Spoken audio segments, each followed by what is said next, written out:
Так, добрый день всем, уважаемые коллеги. А где организаторы с индийской стороны? Мы тут. Отлично. Отлично, добрый день. Добрый день. Добрый день. Но мы договорились, что наши коллеги из Индии будут вести, так что, пожалуйста. Может быть, чуть-чуть подождем? Давайте. 2-3 минуты, да? Давайте. Нет проблем. Тогда мы еще раз заставочку поставим. Когда надо будет, да, вы нам скажете. Спасибо. Да. Пожалуйста, заставку сделайте еще.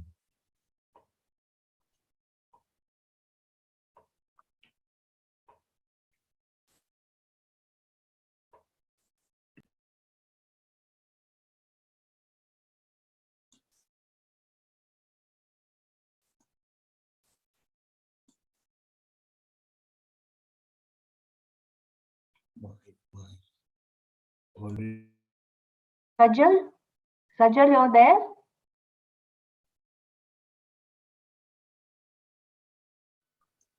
Dilu, am I audible? Yeah, yes, you are. Yes, sir. Yes, sir. Is Sajal there?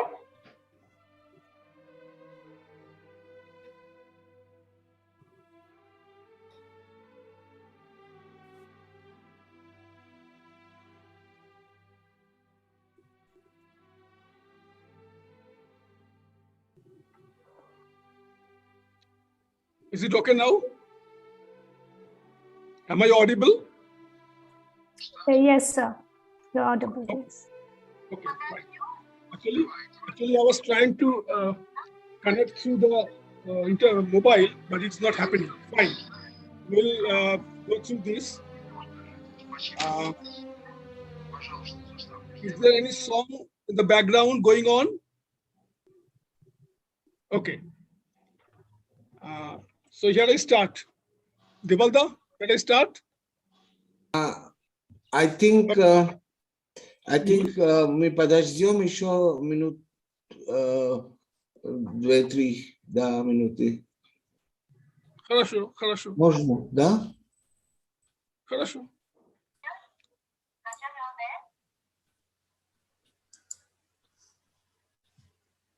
Nilakshi, we have 116 participants. In fact, we can start.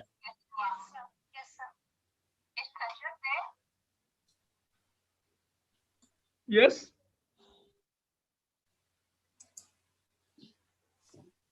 Коллеги, а подключился представитель посольства Российской Федерации в Индии? Я его не вижу.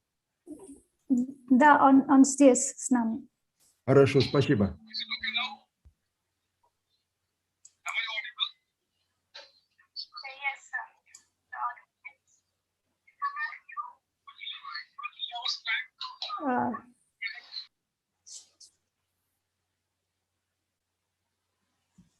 I think all speakers are there now. We can start. Let's start then. Yes.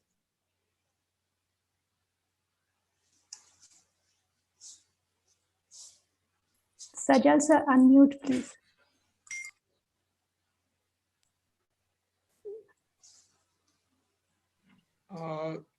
Добро пожаловать в нашу программу Roerichs Heritage Indo-Russian Bridge. This is being jointly organized by Indo-Russian, Indian Association of Teachers of Russian Language and Literature, and International Center of Roerichs. It's a lecture series come workshop that will continue today and tomorrow. And before I give the mic to the first speaker, the Professor Deval Das Gupta, who will inaugurate, I'll try to make certain announcements which will come handy.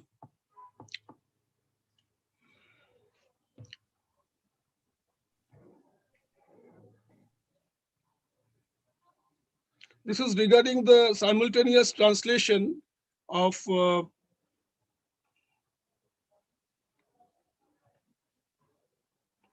because our speakers are both English speaking and Russian speaking. And so for the other group, it will be difficult to understand, but with the help of the translator, they can do it easily. So here is the request, dear participants, you can listen to the English interpretation for Russian speakers in this conference. Click the interpretation button at the bottom of the Zoom window and choose English. If you don't see this button on a tablet or smartphone, find and click 3 dots icon button, and you will see additional commands, including the interpretation. For Russians, уважаемые участники, в Zoom доступна кнопка «Перевод» для прослушивания синхронного перевода зарубежных докладчиков. Нажмите кнопку «Перевод» и выберите русский или английский язык. Для выключения перевода выберите пункт «Выкл». Рекомендуем все время конференции оставаться на выбранном языковом канале. Если вы подключились с планшета или смартфона и не видите кнопку «Перевод», то найдите и нажмите кнопку с иконой 3 точки. Появится меню с пунктом «Перевод». Да? Хорошо. Now, this is the 147th year of the birth of Nikolai Roerich, which we are going to celebrate in this way. Of course, he was not born in December. He was born on 9th October 1874, but it is the 147th year of his birth. We are holding this special conference. And as you know, there has always been 2 kinds of contacts between 2 countries. One is people-to-people contact, another is country-to-country contact.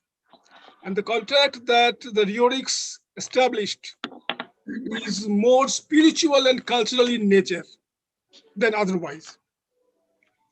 Before giving the mic to Professor Deval Dasgupta, I will like to quote a very short quote from Nikolai Roerich in English. I quote, "The Indian heart is drawn irresistibly to the boundless spaces of Rus. And India too has a great magnetism for the Russian heart. How marvelous it is to feel real vitality in Indo-Russian ties. Here, it is not a matter of politics, but of human relations. There is great beauty in this magnetism between India and Russia. Heart speaks to heart." I unquote, Nikolai Roerich. Another point that I must tell the participants that please do not put your questions to the speaker directly. Put your questions to me personally, to the moderator, whoever will be the moderator, and he will then forward it to the speaker. And we will get only 5 minutes after each speaker's deliberation. But of course, for the inaugural, there will be no question and answer session. That will be only after the main business session. So with these words, I give the mic to Professor Deval Dasgupta, President of Indo-Russian, Indian Association of Teachers of Russian Language and Literature. Devalda. Спасибо большое, доктор Саджалде. Здравствуйте, уважаемый господин Алексей Илюбьев, второй секретарь по культуре при посольстве Российской Федерации в Индии, господин Александр Циценко, вице-президент Международного Центра Рерихов в Москве, профессор Нилакши Суренарян, вице-президент Индо-Руссии, госпожа Лариса Сургина, профессор Балаганапати Девараконда, господин Гатам Гhosh, госпожа Марга Куцарова, доктор Джайрам Подуал, господин Индра Промит Рой, госпожа Любовь Хаменок, профессор Ольга Лавренова, господин Акшат Синха, госпожа Ирина Дьяченко, господин Анатолий Лебеденко, господин Сауменду Кишор Датта, доктор Ashutosh Anand, доктор Ajay Karnati, доктор Minu Bhatnagar, доктор Irfan Fazili, доктор Pushparanjan, доктор Sajal De, доктор Subhash Thakur, доктор Megha Pansare, господин Sushant Saini, госпожа Monika Pandey, доктор Parijat Bhattacharjee, мои очень уважаемые профессора, преподаватели, коллеги, дорогие студенты и уважаемые гости. Мне действительно очень приятно приветствовать всех из вас на этой онлайн-встрече, посвященной памяти бессмертных Рерихов, чьи имена глубоко запечатлены в сердцах людей Индии. Эта встреча стала возможной благодаря активному интересу и инициативам Международного Центра Рерихов в Москве, особенно благодаря инициативам вице-президента Центра Александру Циценко. Как очень метко отметили наши коллеги, творческое наследие семьи Рерихов по праву считается богатым мостом между Россией и Индией. Рерихи, как выдающиеся представители русской культуры прошлого века, внесшие ценный вклад в духовные традиции Индии, подарили миру в начале XX века философские учения живой этики, выявившие цели космической эволюции человечества.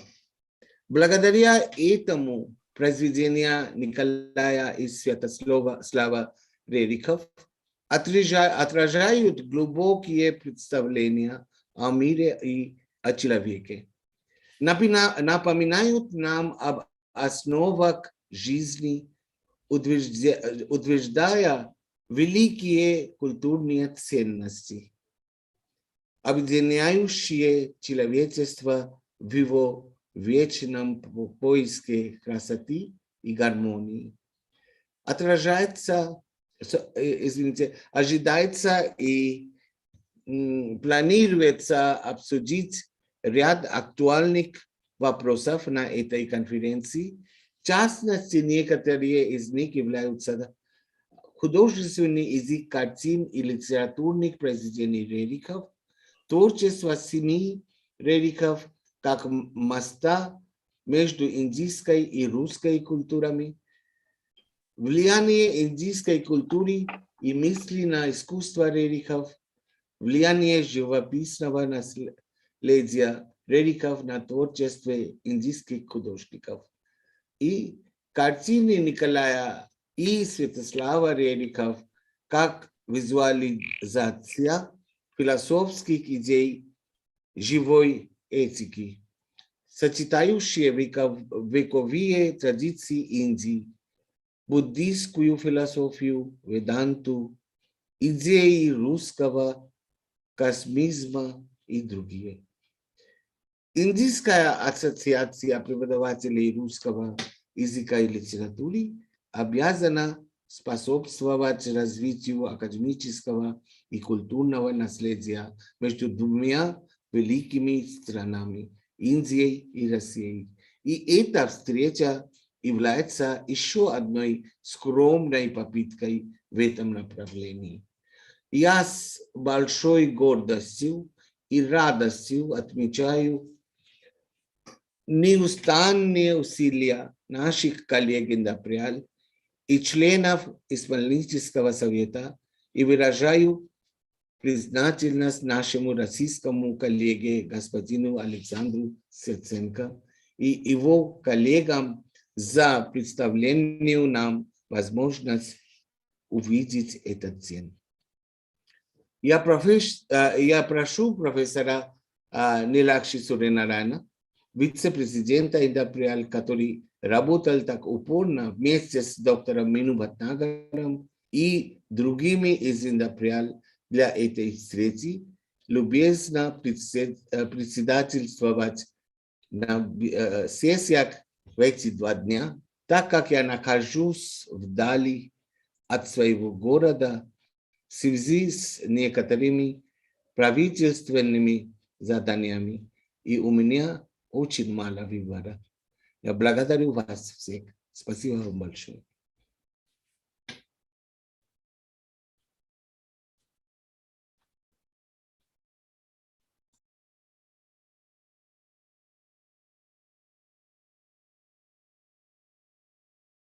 You have to unmute yourself. Sajal, please unmute yourself.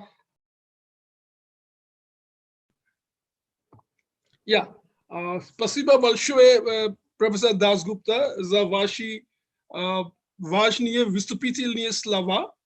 Потом даю слово Алексею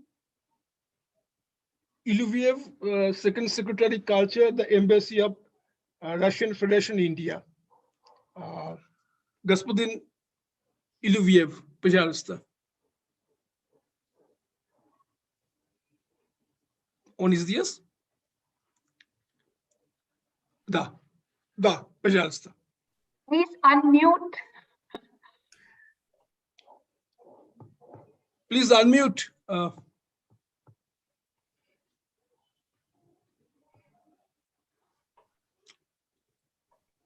If somebody has his number, he has to call.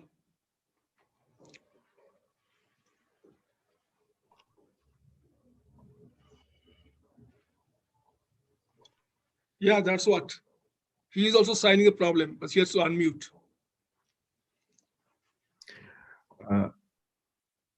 Организаторов я попрошу, предоставьте возможность включения микрофона. Технической поддержки, пожалуйста. Russian Embassy, India. Там написано Russian Embassy, India. Меня слышно? Здравствуйте, меня слышно? Да, пожалуйста. Thank you. Am I audible? First, I just suggest we could bow our head in memory of the great diplomat and follower of the Roerichs teachings and light leading the others for the Roerichs teachings in memory of Mr. Alexander Prokhorovich Losikov, recently deceased. Дорогие друзья, may I talk in Russian?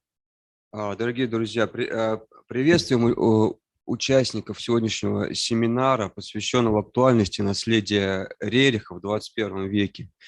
Уверены, что колоссальное богатство, которое подарили нам Рерихи, создало предпосылки для российско-индийского взаимодействия не только в области культуры, но и заложило философскую основу нашего политического партнерства. Россия и Индия вместе продолжают бороться за созвучные миру и созвучные учению Рериха этические идеалы международного мироустройства, сообща отстаивая создание основанного на нравственных началах многополярного мира. К этим ориентирам относится убежденность в том, что международные проблемы решаются только путем сотрудничества. Приверженность достижению всеобщего и полного разоружения под эффективным международным контролем, вера в мирное сожительство государств, избравшее разные пути развития. Сегодняшнее событие – яркое доказательство того, что имя Рерихов живет и в сознании индийцев. Плечом к плечу с нашими индийскими коллегами мы трудимся над тем, чтобы сохранить бесценное культурное наследие выдающихся россиян. Это, конечно же, музей-усадьбу Рерихов на Гаре, имение Тадакуни, где обитает и дух Святослава Рериха и Деви Кирани. В том числе, благодаря усилиям посольства, в этом году нам удалось добиться переноса 13 пейзажей кисти Николая Рериха из архивов Национального сельскохозяйственного исследовательского института Индии в Индийскую галерею современного искусства в Нью-Дели на всеобщее обозрение. Дорогие друзья, позвольте вас поблагодарить за сегодняшнюю встречу, которая свершилась и продолжится в виртуальном пространстве поверх преград, созданной пандемией. Желаю вам плодотворного обмена мнениями и осуществления нашей общей мечты приобщения молодого поколения индийцев и россиян к идеям Рерихов. Спасибо большое.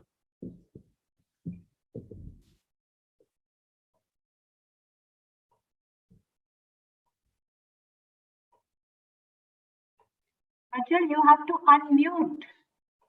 Please unmute. Every time it is being muted. Okay. Спасибо большое, господин Илювиев, за ваши слова для нас, для нашу программу. Сейчас даем слово господину Сетсенко, Александр Сетсенко, вице-президент International Center of the Roerichs. Спасибо. Спасибо. Уважаемый профессор Дебал Дасгупта, уважаемый профессор Нилакши Нараян, уважаемый Алексей Сергеевич Илювиев, уважаемые коллеги, индийские студенты. Позвольте от имени Международного Центра Рерихов поблагодарить руководство Индийской ассоциации преподавателей русского языка и литературы за предоставленную возможность нам участвовать в этом курсе лекций для студентов Индии. Название сегодняшнего лектория «Наследие Рерихов. Индо-русский магнит» достаточно точно определяет направленность сотрудничества Индийской ассоциации преподавателей русского языка и литературы и Международного центра Рерихов, которую мы начали в прошлом году и, надеюсь, продолжим в дальнейшем. В эти 2 дня лекции будут посвящены жизни и творчеству Николая Рериха, великого русского художника, ученого, мыслителя, общественного деятеля и, я не ошибусь, если скажу, великого друга Индии. Именно Николай Рерих заложил основы моста дружбы и сотрудничества между Индией и Россией. В 1942 году, когда шла Вторая мировая война, к Рериху в долину Кулу приезжает Джавахарлал Неру со своей дочерью Индирой. 2 будущих руководителя Индии в течение нескольких дней обсуждали с Николаем Рерихом вопросы всесторонних связей 2 стран – России и Индии. Так закладывалось будущее сотрудничество, поэтому по праву Николая Рериха можно считать основоположником современного культурного сотрудничества Индии и России. Его младший сын Святослав Рерих, также выдающийся художник и общественный деятель, став гражданином Индии, продолжил выполнять миссию своего великого отца в отношении развития культурного сотрудничества наших стран. Как известно, усилиями Святослава Рериха в Москве был основан Общественный музей имени Николая Константиновича Рериха, который был создан Международным центром Рерихов, а в долине Кулу, в имении Николая Рериха, при поддержке правительства штата Химачал-Прадеш и посольства Российской Федерации в Индии был создан Международный мемориальный трест Рерихов. Эти 2 организации, созданные Святославом Рерихом, связывает многолетнее тесное культурное сотрудничество.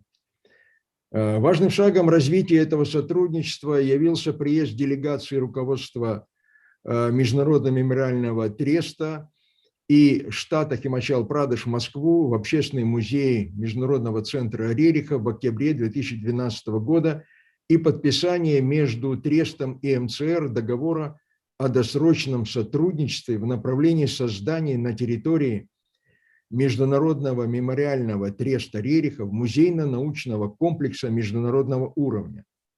Работы по созданию этого комплекса состоят из реставрации мемориального дома Рерихов, сооружения нового современного музейного комплекса, создания мемориального музея истории Гималайского института научных исследований Урусвати на базе его исторических строений, строительство современных научных корпусов для возобновления деятельности этого института, а также создание всей инфраструктуры для деятельности этого музейно-научного комплекса.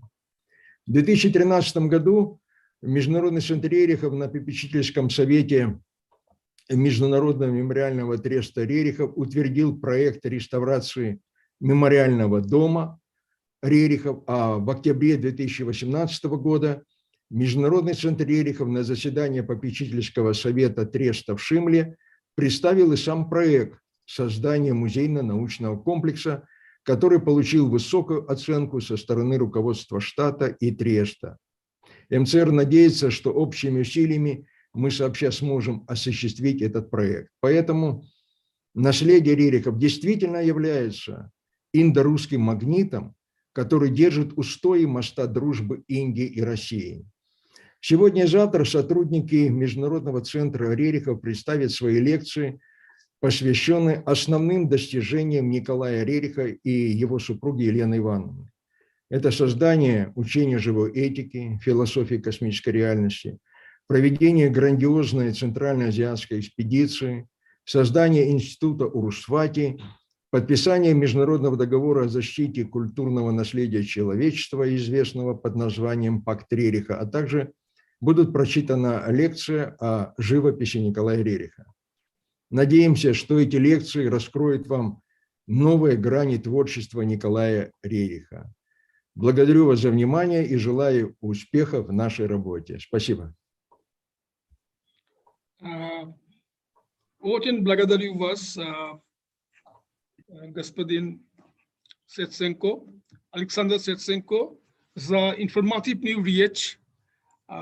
Потом даю слово to our Vice President, Professor Nilakshi Suryanarayan, Vice President Indo-Russian.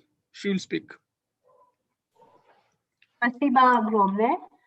Уважаемый секретарь по культуре посольства Российской Федерации в Индии господин Алексей Илюевеев, уважаемый вице-президент Международного центра Рерихов господин Александр Стеценко, уважаемый президент Индийской ассоциации, мой коллега Девилдас Гупта, уважаемые коллеги, дорогие друзья и гости.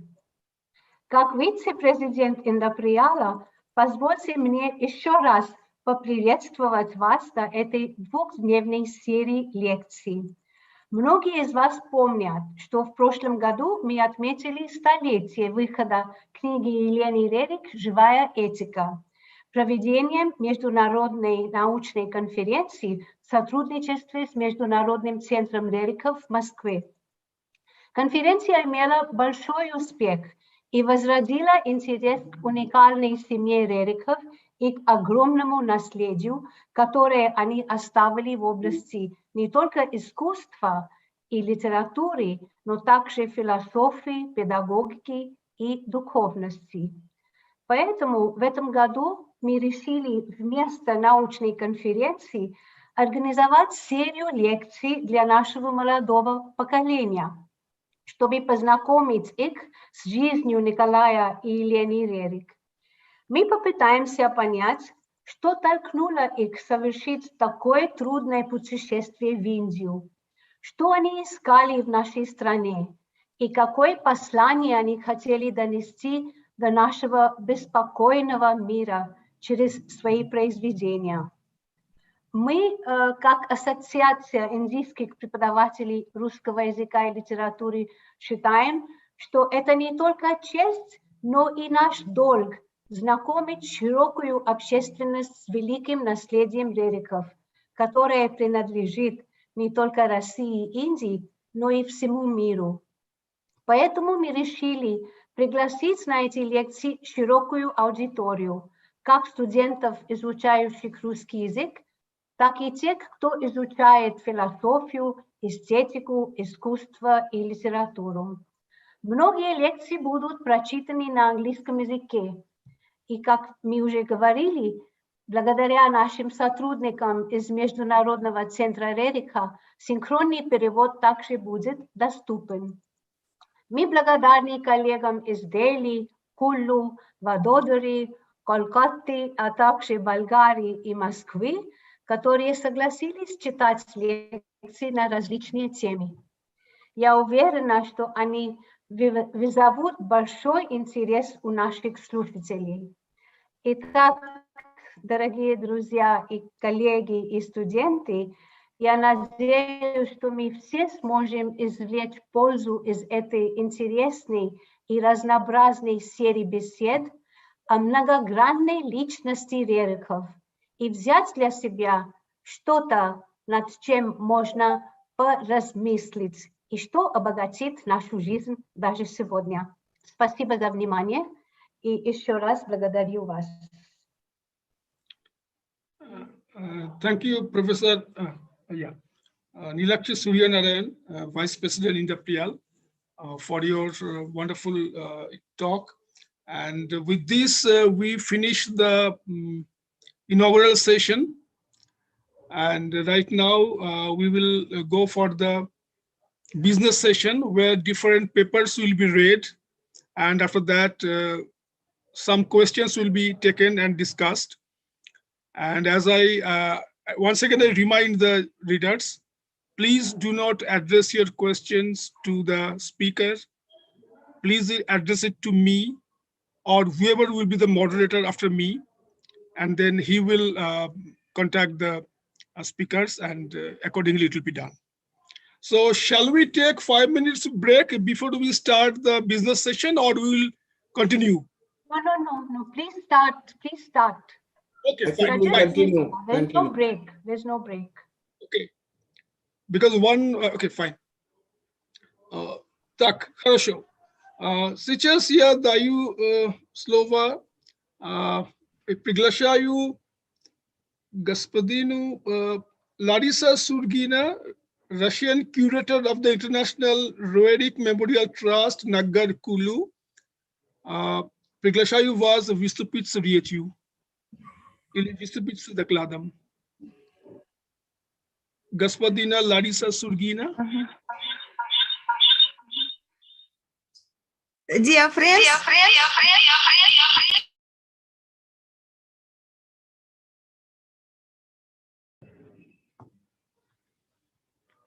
Господина Лариса Сургина, пожалуйста. дорогие друзья, поскольку у нас бывают проблемы с интернетом, я подготовила видеодоклад, поэтому я попрошу сейчас организаторов конференции запустить видеодоклад, а после него, после лекции, вернее, видеолекции, я готова ответить на вопросы. Хорошо, хорошо.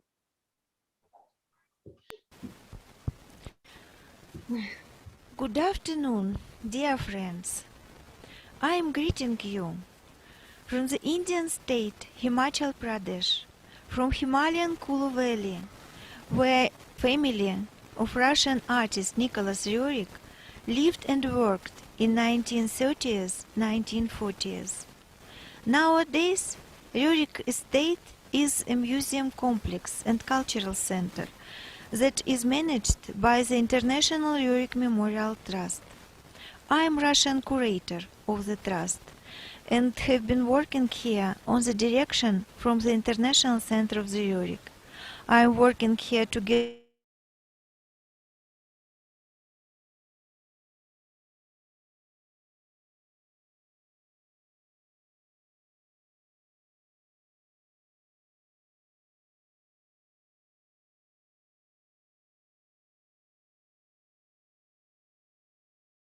Is there any problem? I think there's some disturbance.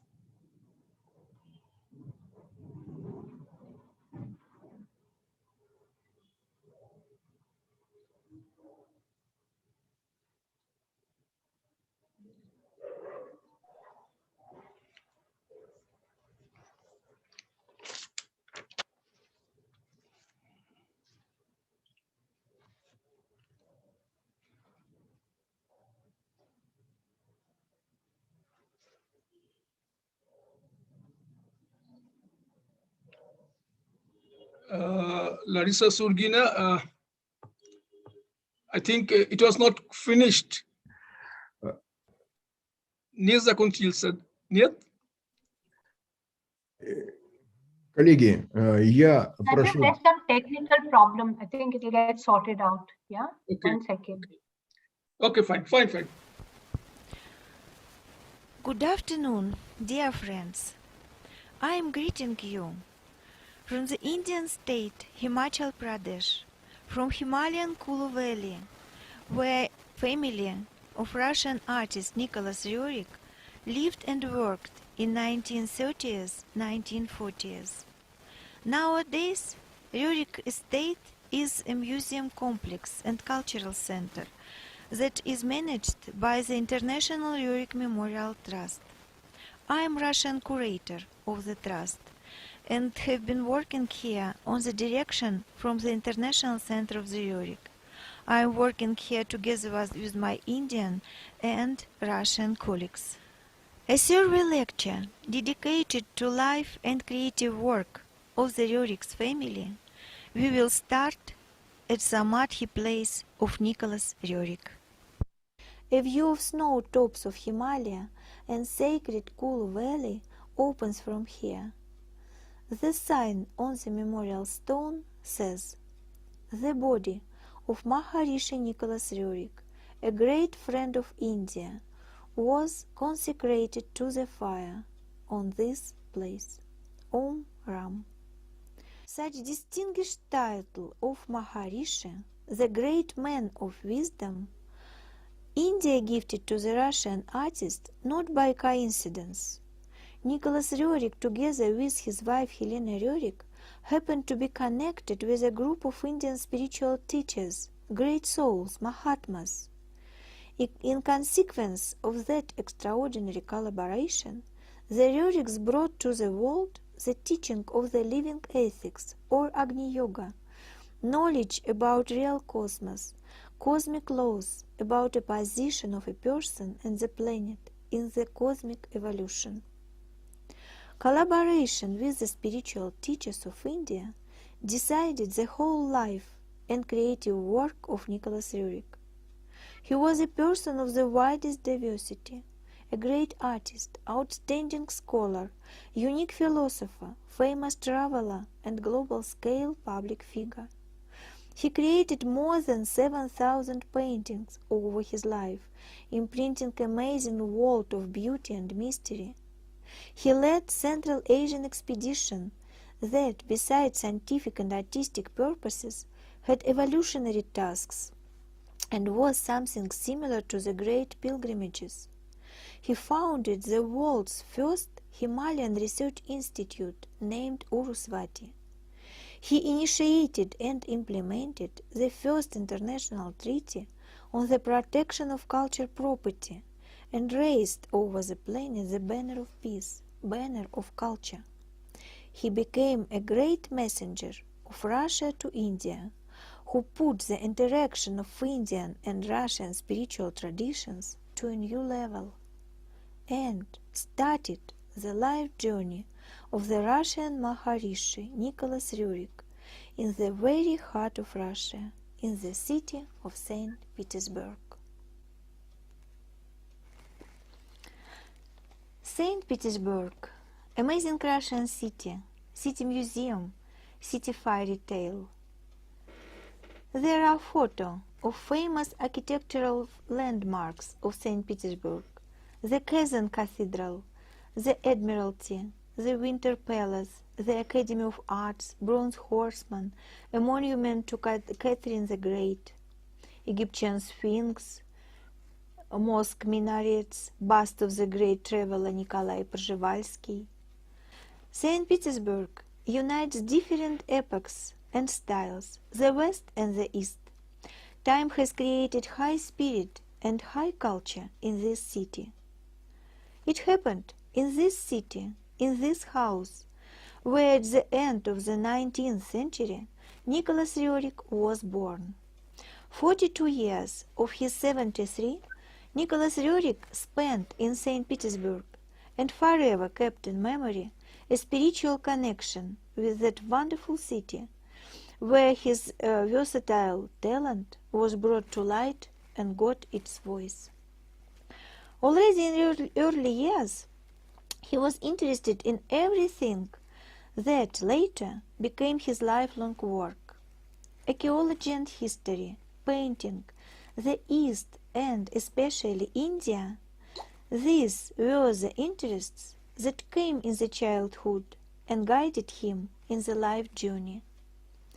At the photo, you see a house in Izvara, the Roerich estate near St. Petersburg.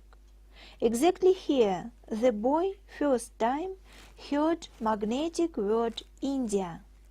The name of the estate, Izvara, comes from Sanskrit word Ishvara, that means God or Lord.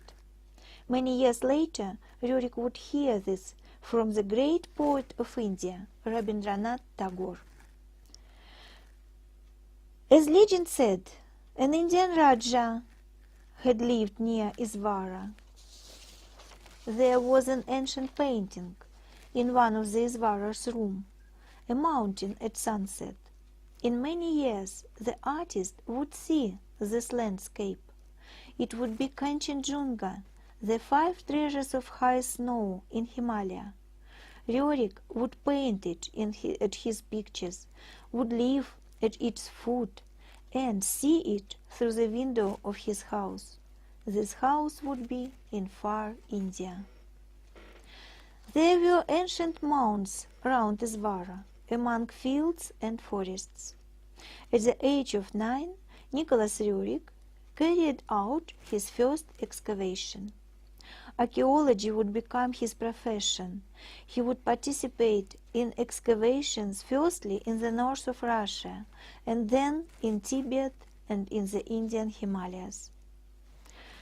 By 12 years old, the boy got down to painting, and after leaving gymnasium, Nicholas Roerich resolved to be an artist. Roerich entered St. Petersburg Academy of Arts in 1893. As his father wanted his son to be a lawyer, Nicholas at the same time enrolled in the law faculty of the university. In the university, he also attended lectures at Faculty of History and Philology, in fact obtaining 3 higher educations. Finishing study in the Academy of Arts, Roerich created a diploma painting, Messenger, dedicated to life of ancient Slavic Russia. Pavel Tretyakov, the Russian patron of art, already at the exhibition bought the painting for his art gallery. Nowadays, it is well-known Tretyakov Gallery in Moscow, admitting by that the birth of a new, powerful talent.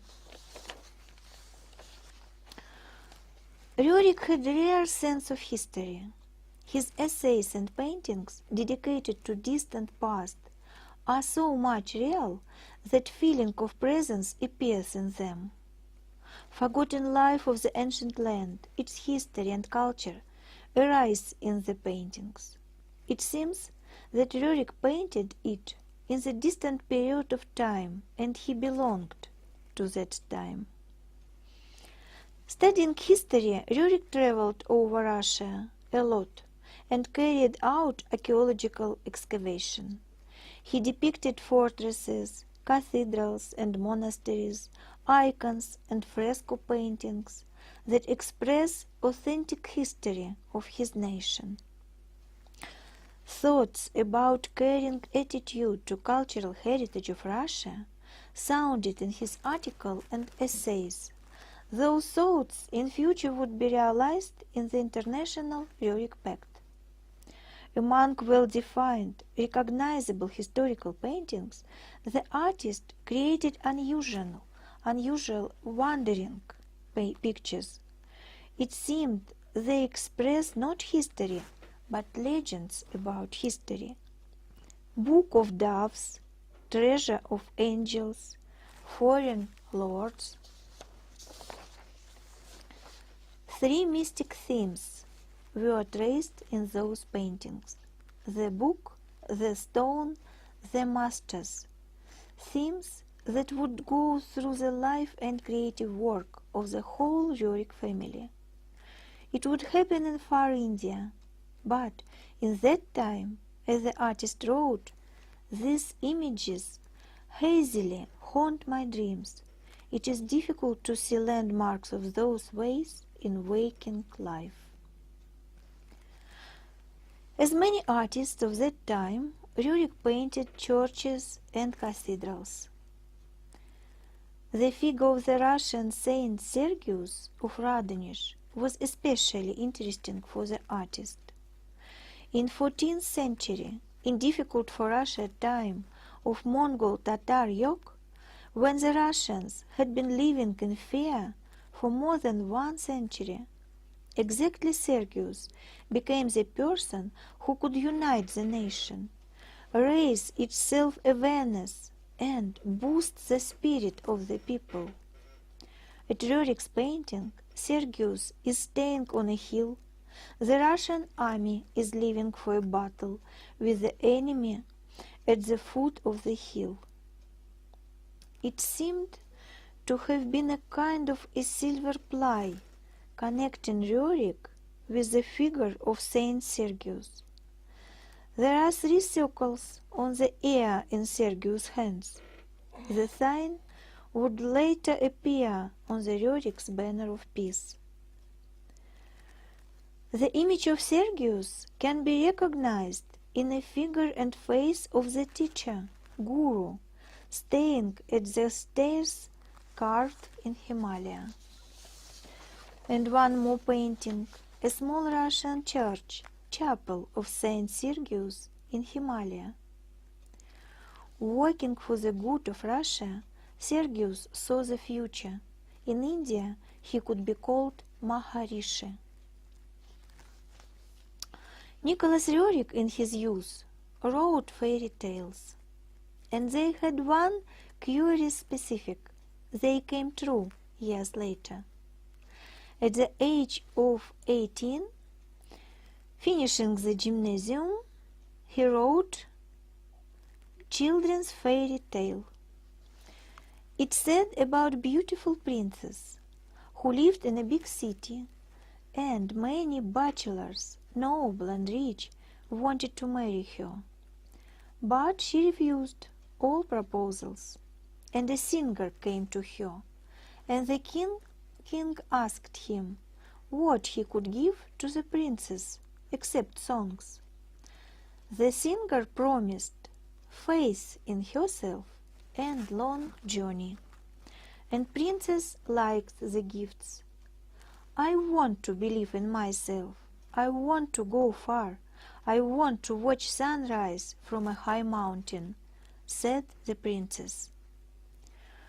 Roerich met his princess in 6 years.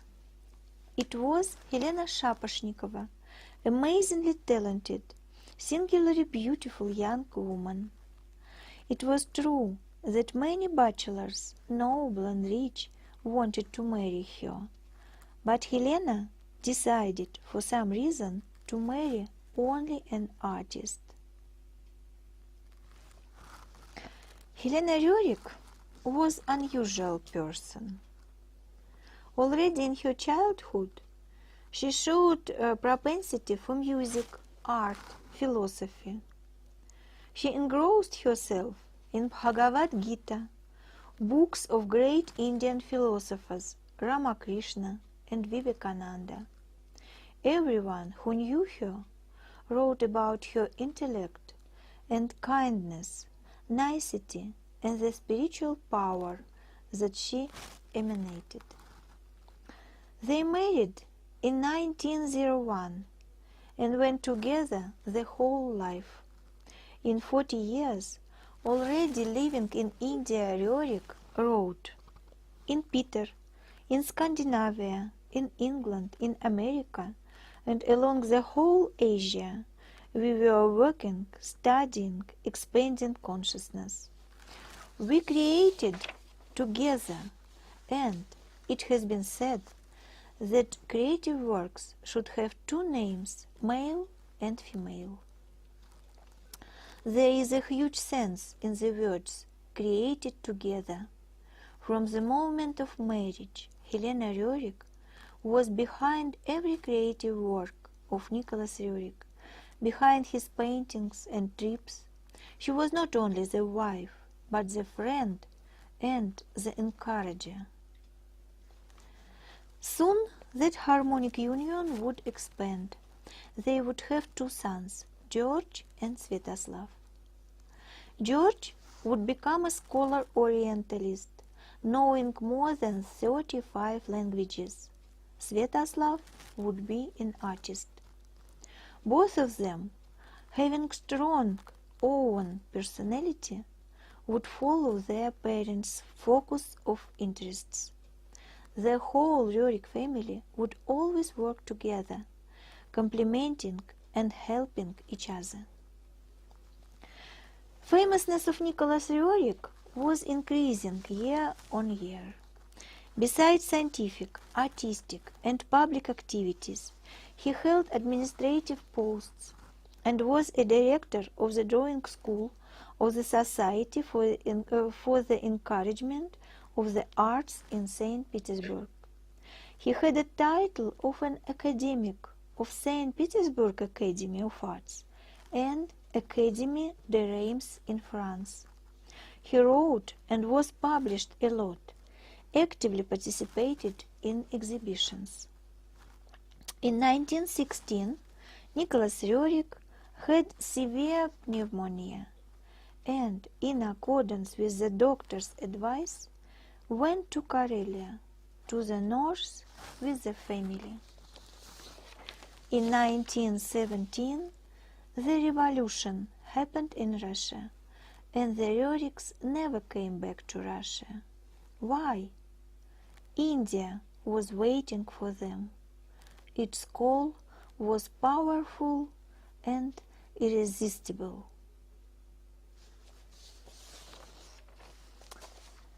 East is east, and west is west, and never the twain shall meet, Rudyard Kipling famously said.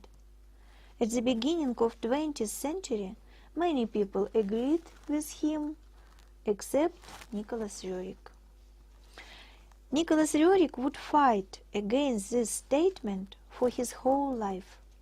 Studying Russian culture and having seen that many impacts from the north, west, and east became one in each, Roerich assumed that the East influence is the most ancient.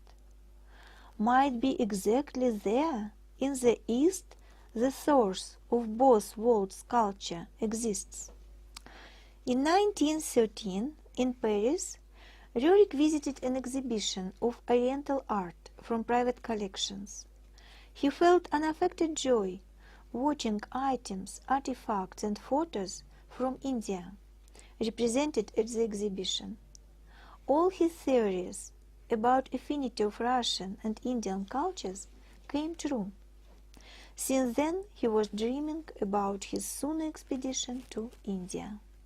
But the First World War started, and the expedition did not take place.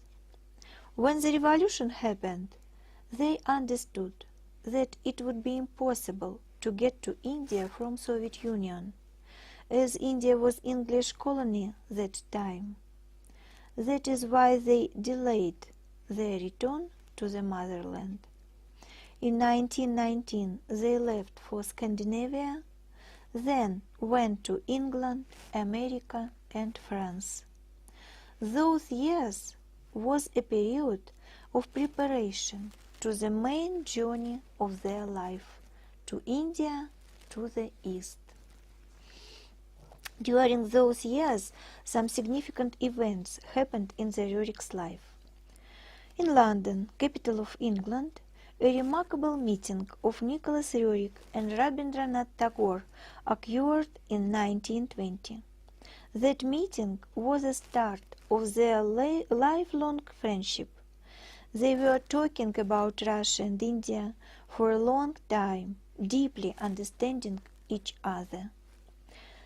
That time a word Mahatma great soul appeared in the conversation.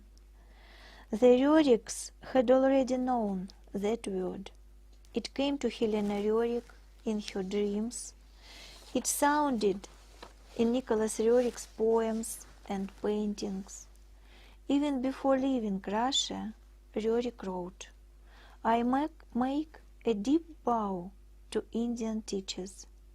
They brought true creativity, spiritual joy, and meaningful silence into the chaos of our lives. They called to us in times of dire need.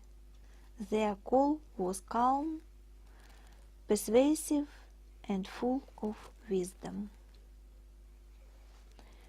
The first meeting of Helena Roerich with one of the great teachers happened in London.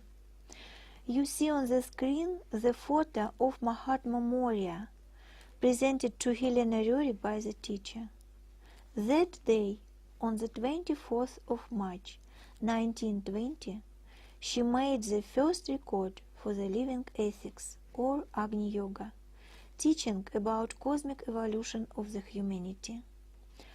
Till the end of her life, Helena Roerich, with collaboration with great teacher, would write the teaching, and Nicholas Roerich would reflect the ideas of Agni Yoga in his paintings. Then the Roerichs left London for America, New York. Nicholas Roerich created there some educational, cultural institutions, organized a group of colleagues, established connections with cultural figures of India, and prepared finance possibilities for the expedition. In 1923, they came to France to leave for India.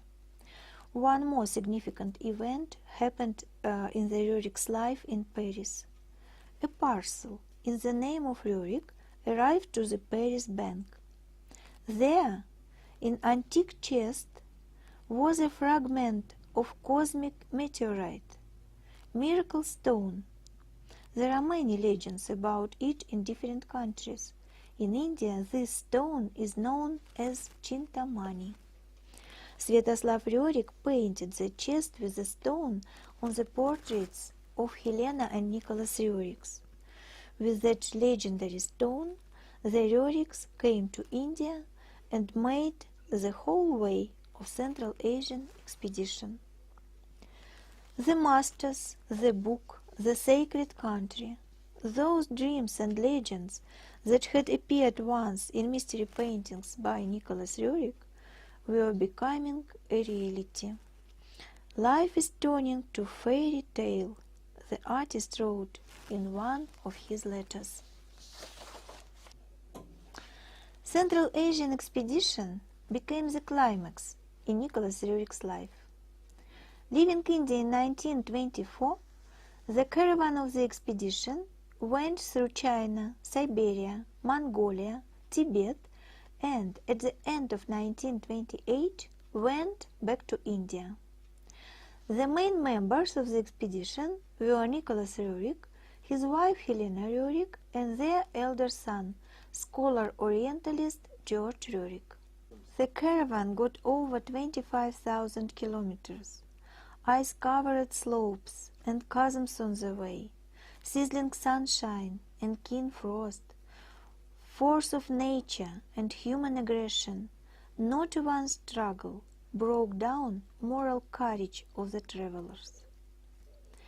They overpassed very dangerous Tsaidam saline basin. They managed to break away from deadly embrace of high-altitude plateau of Chantang in Tibet, where the expedition was arrested by order of British authorities of colonial India.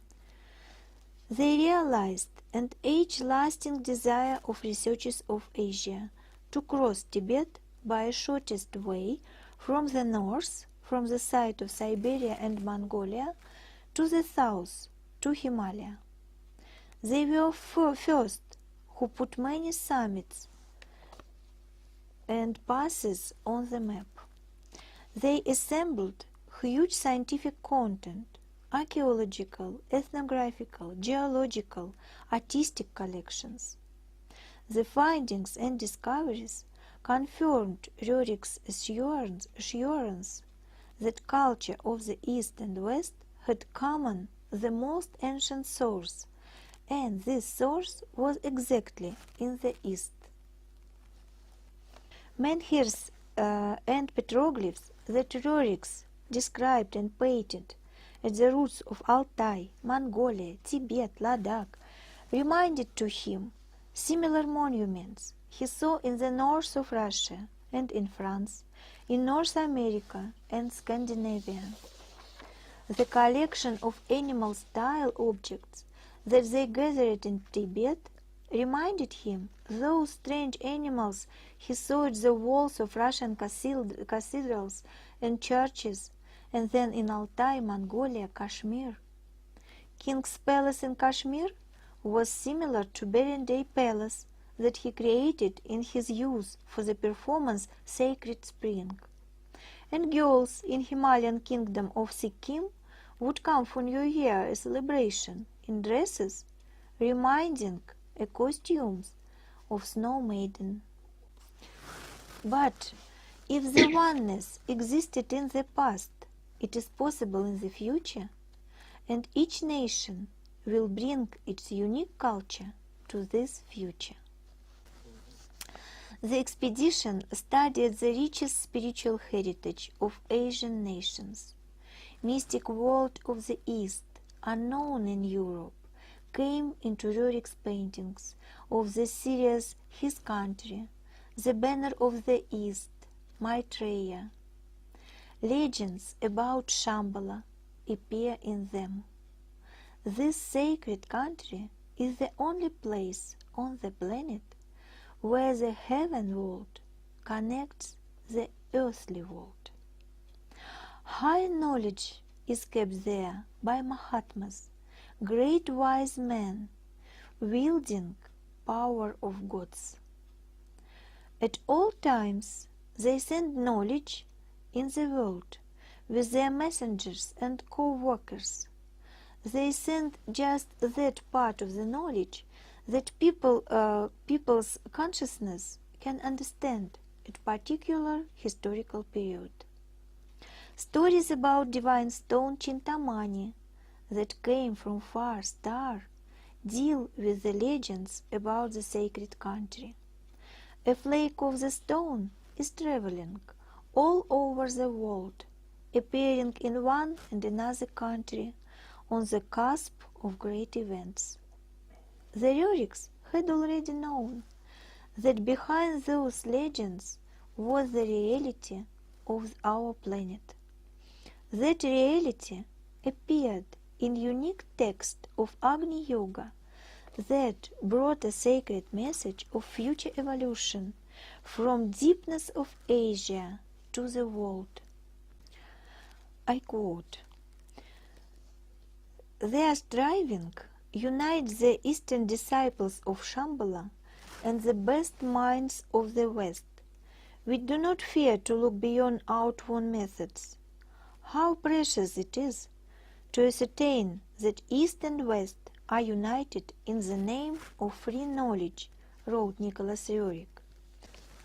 The expedition of Roerichs had evolutionary value that will be acknowledged by humanity only in future. Understudied, it can justly claim a position of honor among expeditions of two latest centuries. At the end of 1928, a caravan arrived here to Kulu Valley. The caravan brought baggage of Central Asian expedition, scientific collections, ancient manuscripts, Tibetan bronze, thankas, paintings by Roerich. Here, in Himalayan Kulu Valley and its surroundings, the great journey of the Russian artist continued. I quote, "Rishi and wise men of India lived in this area," wrote Nicholas Roerich. Many legendary and historical scenes relate to those highlands. Buddha was passing over here, and dozens of Buddhist monasteries used to flourish here. Rishi Vyasa collected Mahabharata here. Ruins of Pandava palaces, Arjun's cave, are in Kulu. The Kulu Valley keeps the richest cultural and spiritual traditions. Names of gods mix in valley with names of historical figures, rishis, heroes, guardians of the valley. One of the guardians is Gugu Chauhan. Nicholas Roerich would paint him many times. The Roerichs found the statue of Gugu Chauhan under the ground and put it in Himalayan pine tree. His statue, as well as other sacred stone images, are placed here near the Roerich house. This house Nicholas Roerich with his wife and sons first saw early frosty morning. Nobody had lived there. The house had been built in previous century by English colonel and was acquired by Raja of Mandi. The Roerichs liked the house, and Nicholas Roerich bought it from the Raja and settled here with his family. We are entering the rooms, where now it is the art gallery of paintings by Nicholas Roerich and his younger son Svetoslav. The gallery was opened in 1960 on the initiative of Svetoslav Roerich. Earlier, this central room was Nicholas Roerich's study. You see a memorial table of Nicholas Roerich. So many essays, so many letters were written by this table. The artist appeals for peace, for creativity, for culture and its protection were spread over the planet from here. Here, in collaboration with lawyers and cultural figures from different countries, the work on the project of the Roerich Pact for the protection of culture was going. The pact was signed in 1935, and the banner of peace became its symbol. You see it here in the gallery. Roerich called it the Red Cross of Culture. The symbol of the banner of peace is one of the most ancient symbols of the humanity. Roerich explained it as a unity of past, present and future in the circle of eternity, as synthesis of art, science and religion in the circle of culture. He was dreaming about the time when the banner of peace would cover the whole globe, and then there would be no space for wars and conflicts on the earth. Peace through culture. In our time, that Roerich's appeal becomes more and more actual. This exhibition, The Roerich Pact, History and Modernity, was prepared by the International Center of the Roerichs in Moscow, especially for International Roerich Memorial Trust. Separate part of it is dedicated to India. Exactly, India became one of the first countries that supported Roerich's appeal for protection of culture. You can see reproductions of portraits of great Indian leaders, Jawaharlal Nehru and Indira Gandhi. Those portraits were created by Svetoslav Roerich especially for Parliament of India, and they are placed there nowadays. Jawaharlal Nehru, with his daughter Indira, visited the Roerich estate in 1942. Nehru had long conversation with Nicholas Roerich and Helena Roerich. They planned creation of Indian-Russian Cultural Association, discussed principles of future collaboration of Russia and India. At tough time of Second World War, they were dreaming a new world's fate where freedom and culture would prevail. We are in front of buildings of the Urusvati Himalayan Research Institute, administrative building and biochemical laboratory. They are situated among deodars on the hillside a bit above the Roerich house.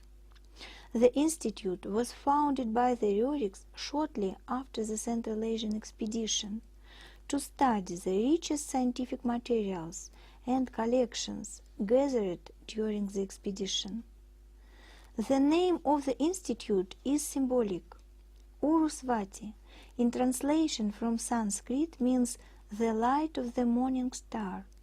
It means the light of a new day, new achievements, new discoveries. The Urusvati Institute was ahead of its time. Its activities collocated ancient knowledge with the latest scientific discoveries. We are coming into administrative building of the Institute. You see routes of the Institute expeditions in different regions of the West Himalaya on the walls. Nicholas Roerich was sure that many keys of ancient human culture are hidden here in Himalaya. Found during the expeditions, art objects and ethnographic items, ancient weapons, sacred things were represented in the Institute Museum.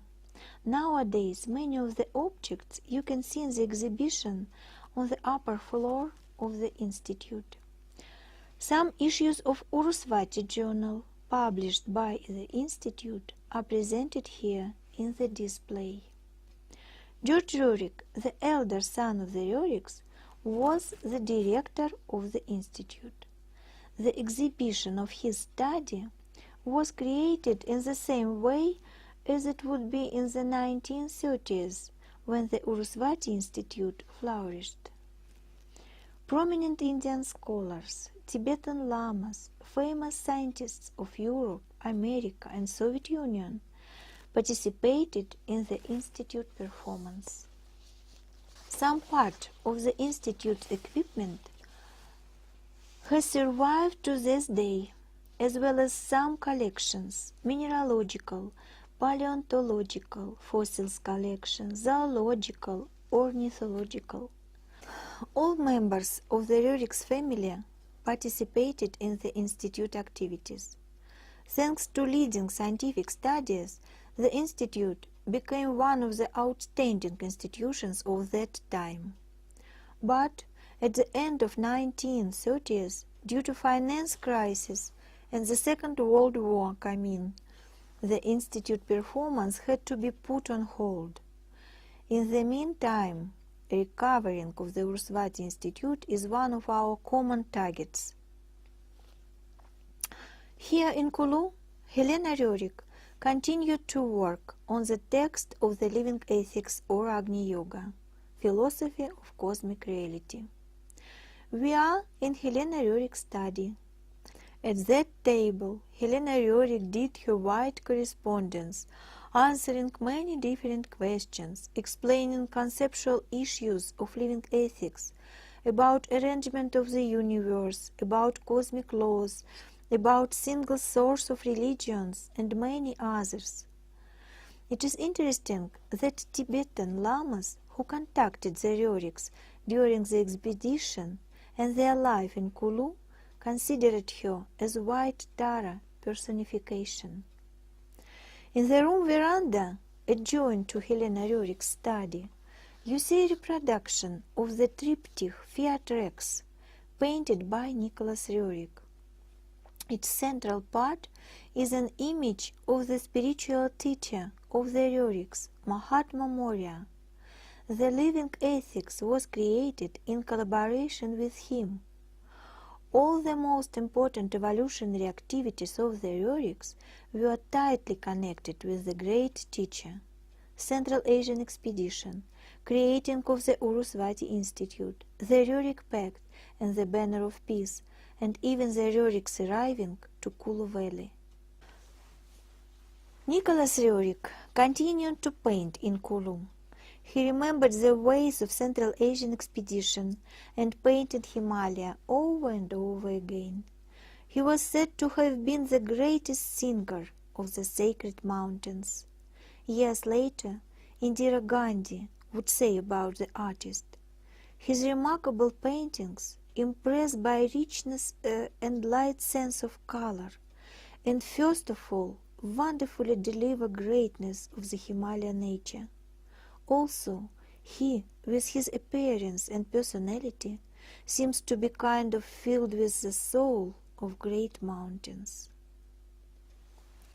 In the second part of 1930s, Nicholas Roerich's paintings started to express anxiety and feeling of forthcoming tragedy.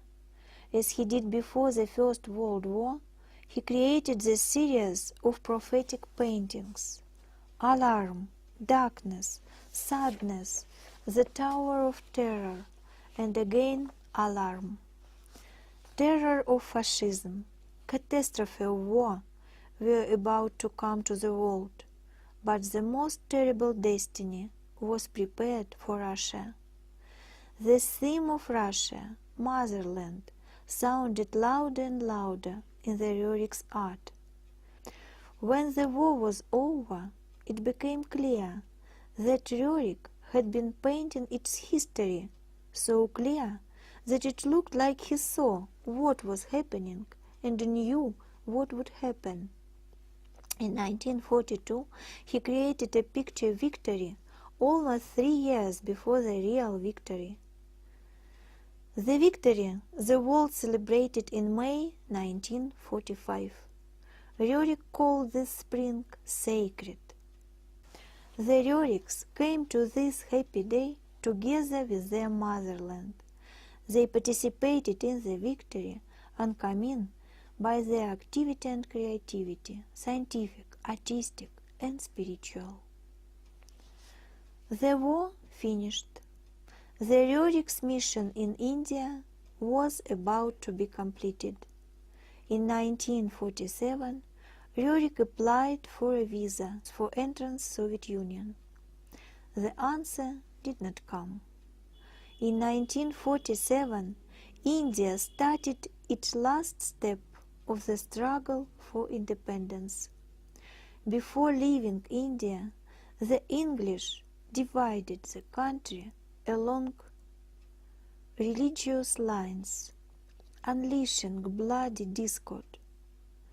The echo of this tragedy reached even Kulu Valley and struck the Russian artist to the heart.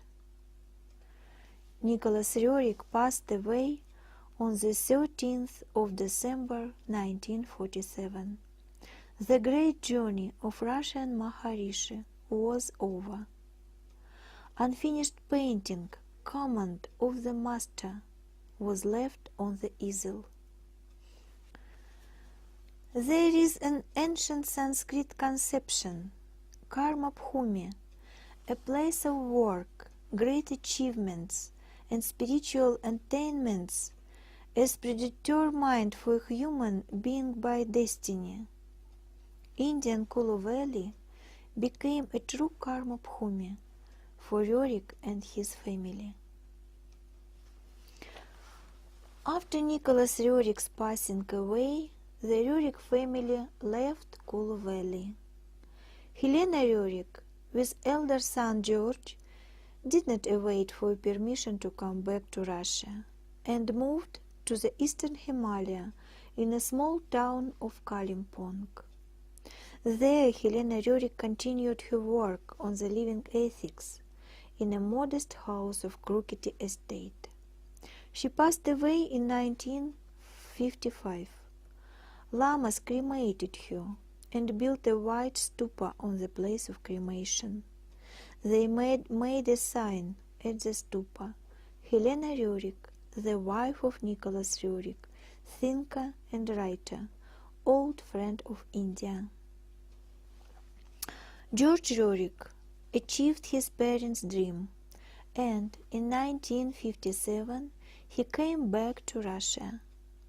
Being prominent Orientalist, he worked in Institute of Oriental Studies of the USSR, Academy of Sciences, till his death in 1960. Sviatoslav Roerich, the younger son, together with his wife, outstanding Indian actress Devika Rani, permanently lived in Tataguni estate near Bangalore. They came to Kulu during summer months. In order to preserve his parents' heritage in accordance with their will, Sviatoslav Roerich founded two non-governmental organizations: International Center of the Roerichs in Moscow in 1989 and International Roerich Memorial Trust in India in 1992-93 and devised their collaboration. Hereby started a new history of the Roerich estate in Nagar, its stepwise transformation into a cultural, museum and scientific center. The center was actively supported by the Russian Embassy in India and the International Center of the Roerich, Moscow. The cooperation with the ICR Moscow received a boost in 2012 when the agreement between the International Center of the Roerichs and the International Roerich Memorial Trust was signed.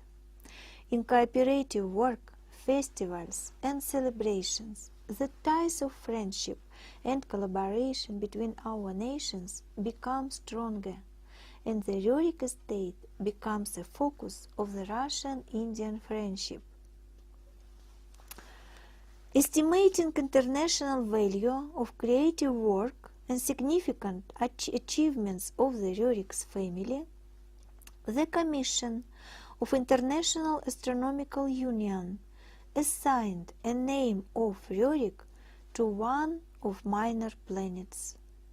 On the screen you can see a scheme of the orbit of the minor planet 4426 Roerich for the moment of the 9th of October 1999. The longer time goes and the deeper we get into the content of the heroic creative work of the Roerichs, the more transparent the great meaning of what they did becomes. The heritage they left to us is very long. unfading. Excuse me, Larissa Surkina, is it And very the long? fact that the Roerichs, being Russians, exactly in India and from Indian teachers, received the whole system of cosmic view, called the living ethics or Agni Yoga, has great importance. Following the plan of the great teachers, Mahatmas, they laid an energetic Indian-Russian magnet, which force is headed to the future. I would like to finish my survey lecture with words of the Roerich's contemporary, outstanding Indian artist, Bireshwar Sen. He wrote about Roerich. His mighty figure looms large, like the motionless and benevolent Buddha, in the midst of a vast cosmic cataclysm. Far above the tumultuous din of frenzied nations rings his voice, the unequivocal commandments of the eternal, the voice of truth, beauty, and culture.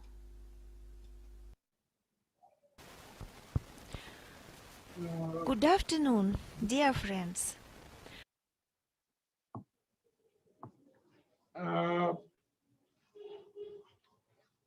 Отличное выступление, господина Лариса Сургина. Вы прекрасно и подробно описывали всю жизнь и творчество Рерихов в этой видеолекции.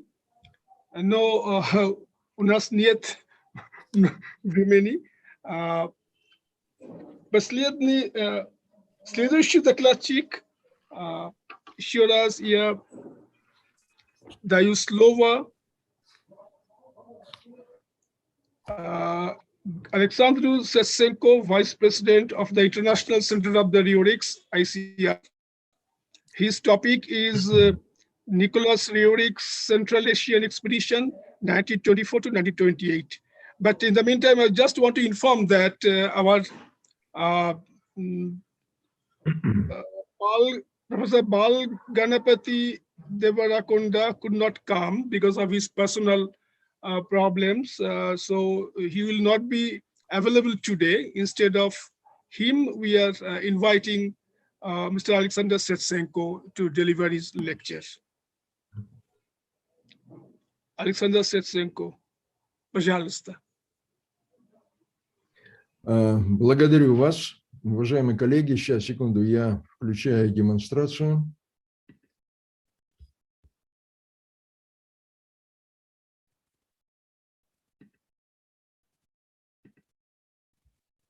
Так, я надеюсь, демонстрация видна.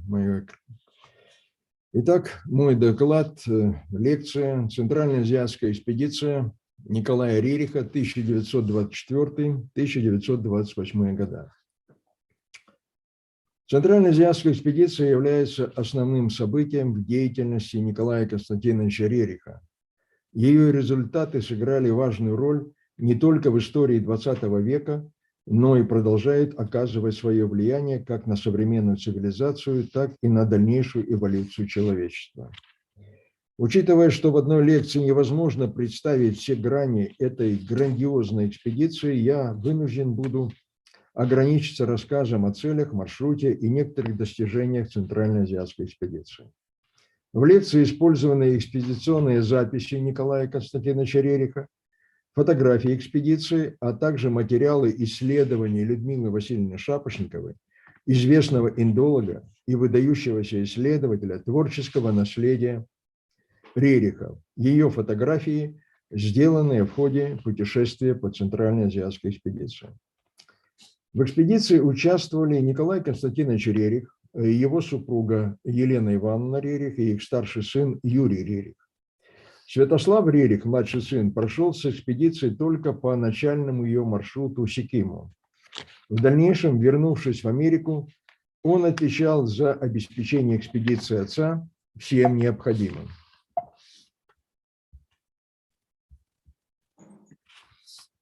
Николай Константинович Рерих, к началу экспедиции ему исполнилось 50 лет. И его достижения в культуре, науке и общественной деятельности были весьма значительны. Рерих – академик Российской академии художеств, картины которого были во многих крупных музеях мира и пользовались огромной популярностью. К началу экспедиции в Америке, в Нью-Йорке, был открыт музей, названный его именем, в экспозиции которого находилось значительное количество картин великого мастера.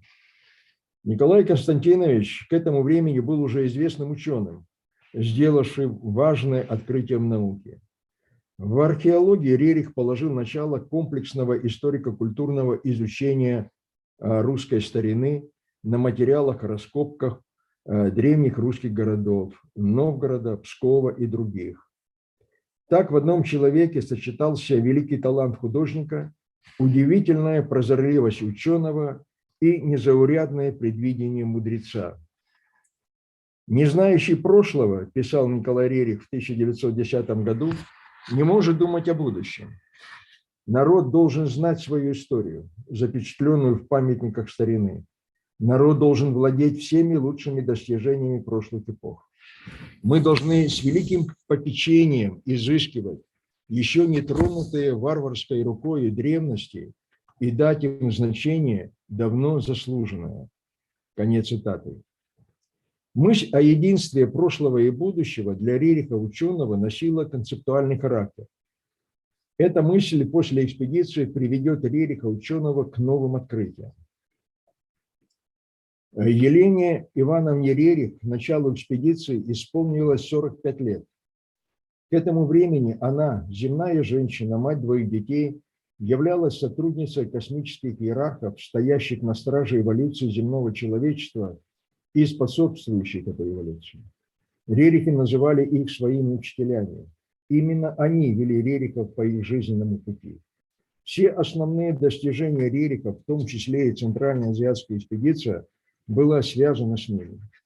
К этому времени Елена Ивановна уже вела записи бесед со своим учителем, из которых будут сформированы книги живой этики, философии космической реальности, определившие эволюционный путь человечества на ближайшее тысячелетие.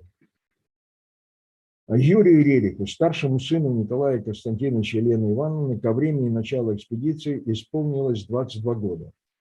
Он получил блестящее образование востоковеда на индо-иранском отделении школы восточных языков Лондонского университета.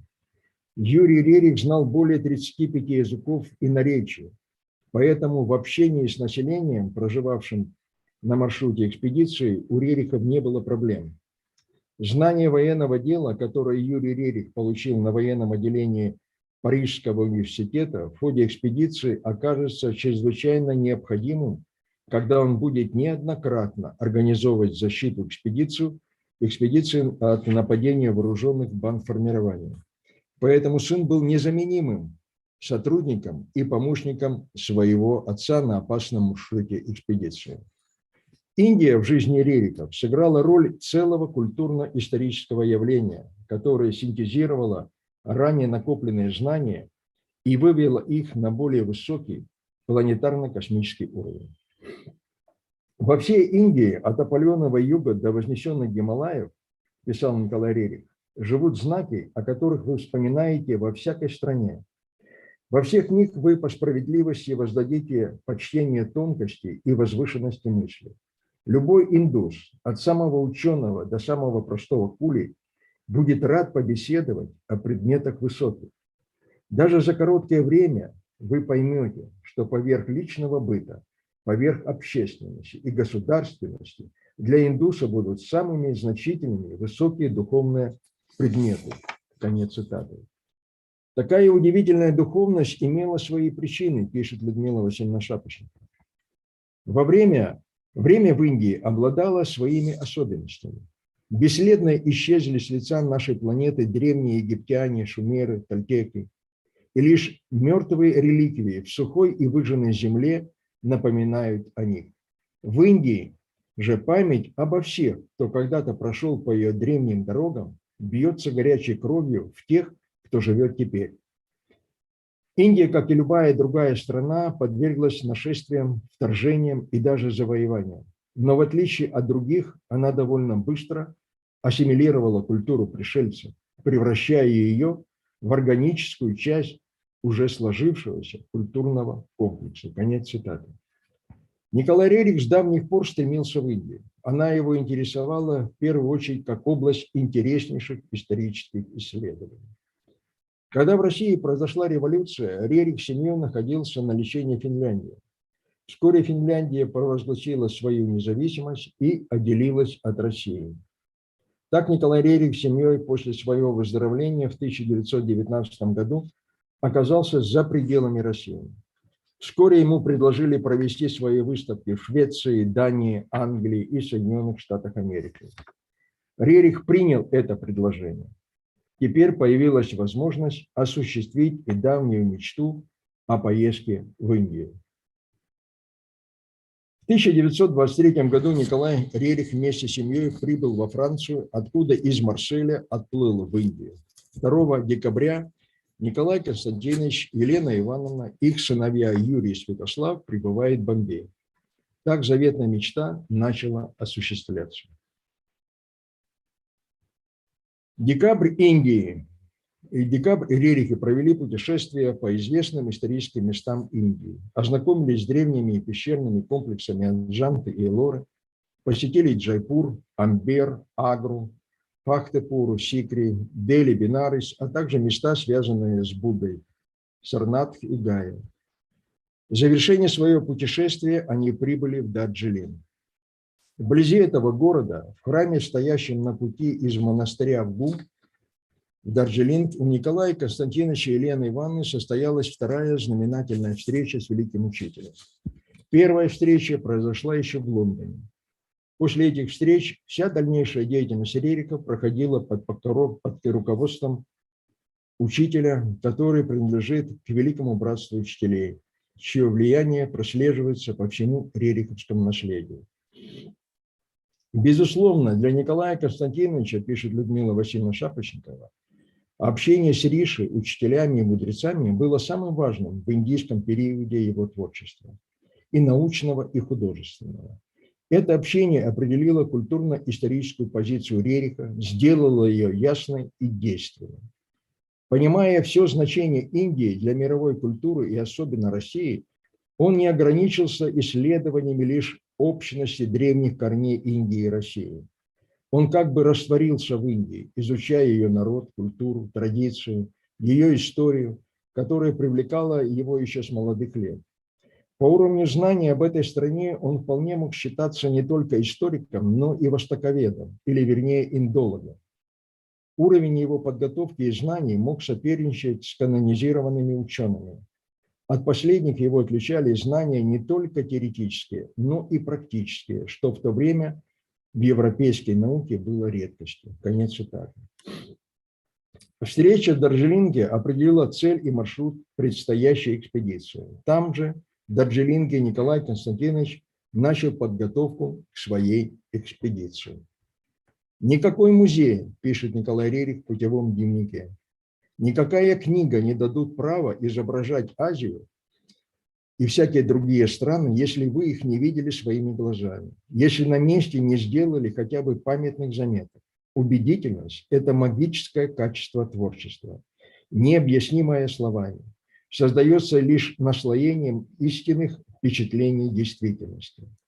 Кроме художественных задач, в нашей экспедиции мы имели в виду ознакомиться с положением памятников древности и Центральной Азии, ознакомиться и наблюдать современное состояние религии, обычаев и отметить следы великого переселения народа.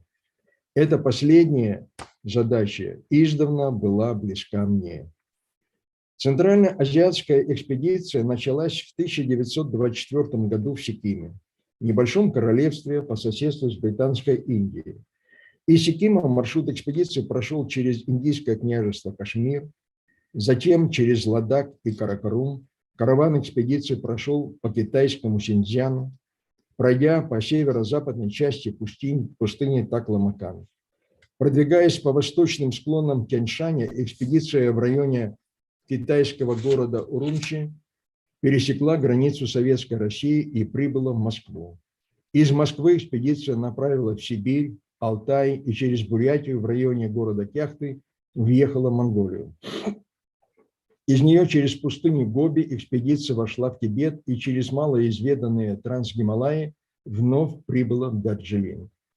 За 4 года экспедиция прошла более 25 тысяч километров, преодолев 35 высокогорных перевалов высотой от 4 до 6,5 тысяч метров. Первый этап экспедиции прошел по Сикиму. Посещая древние монастыри Пемаянджи, Ташидинг, Сангачелинг, Дуплин и другие, Рерих подолгу беседовал с их настоятелями, встречался с ламами, отшельниками и мудрецами.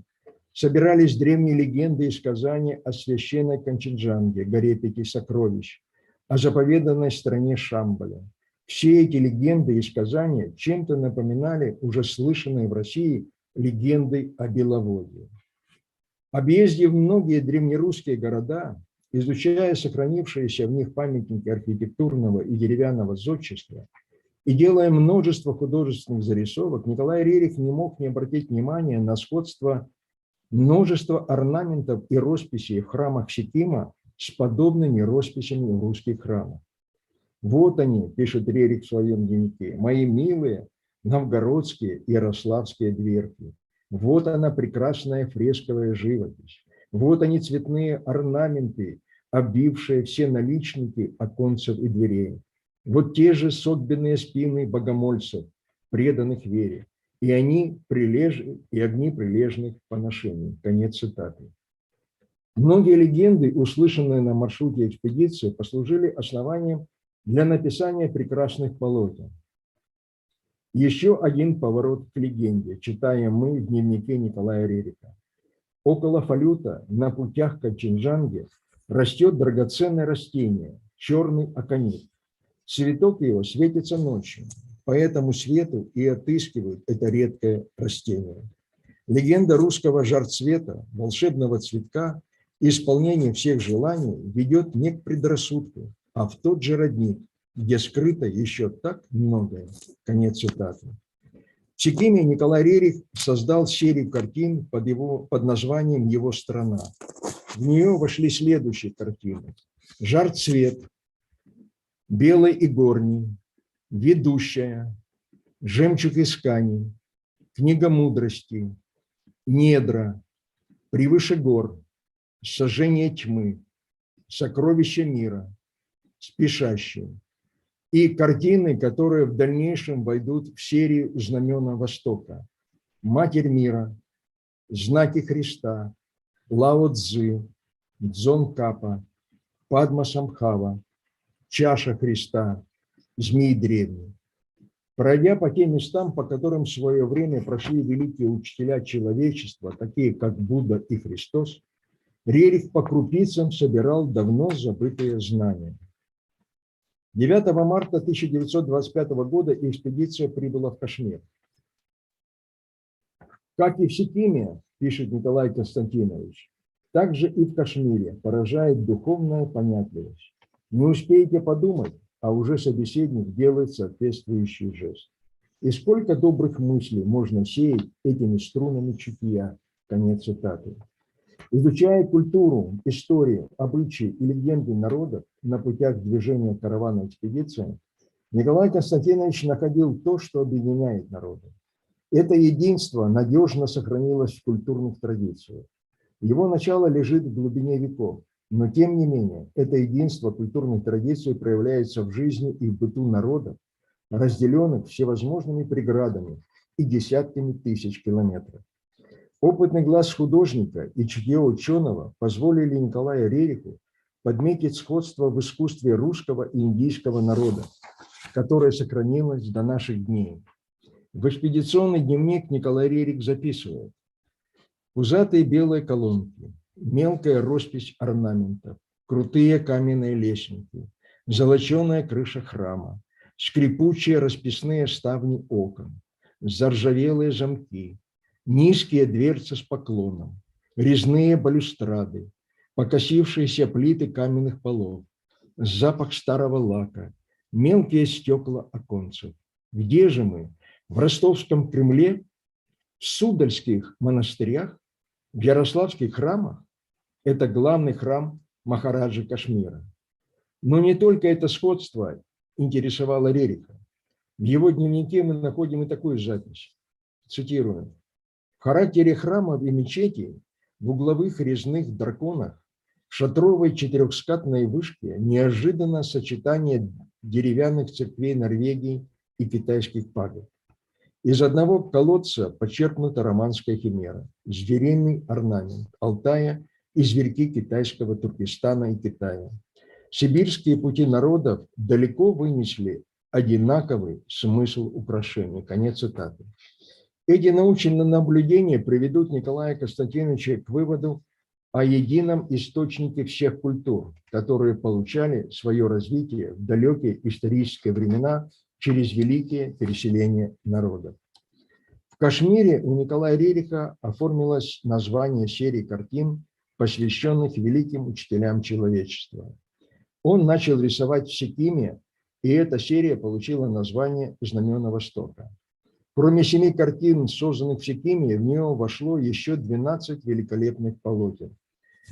Будда Победитель, Моисей Водитель, Сергий Строитель, Дозор Гималаев, Конфуций Справедливый, Йена Гуядия, Миларепа Услышавший, Дорджа Дерзнувший, Сараха Белая Стрела, Магомед на горе Хира, Нагарджуна Победитель Змея, Айрод Вестник Белого Бурхана. В конце августа 1925 года экспедиция вошла в Ладак. В путевом дневнике Рериха находим достаточно большое количество записей, посвященных учениям Будды, Конфуция и Иисуса. Изучая в монастырях рукописи, возраст которых превышал 1500 лет, Николай Константинович записывает в путевой дневник свидетельства пребывания Иисуса в Индии, Непале, Гималаях, Тибете. Цитирую. «Такой высокий и близкий всем народам облик Иисуса сохраняет буддисты в своих горных монастырях. И не то диво, что учение Христа и Будды сводят все народы в одну семью, но диво то, что светлая идея общины выражена так ясно. И кто будет против этой идеи? Кто умолит простейшее и красивейшее решение жизни? И община земная так легко и научно вливается в великую общину всех миров. Заветы Иисуса и Будды лежат на одной полке». Конец цитаты. И еще одна цитата. «Ле – место замечательное. Здесь предание соединило пути Будды и Христа. Будда шел через Ле на север, Иса беседовал здесь с народом по пути из Тибета. Тайна и тщательно хранимое предание. Трудно нащупать их, ибо ламы умеют молчать лучше всех людей. Только найдя общий язык, не только внешне-физический, но и внутреннего понимания, можно приблизиться к их многозначительным тайнам. Это важнейшее историческое событие для Николая Рериха послужило основанием к созданию картины «Перекресток путей Христа и Будды».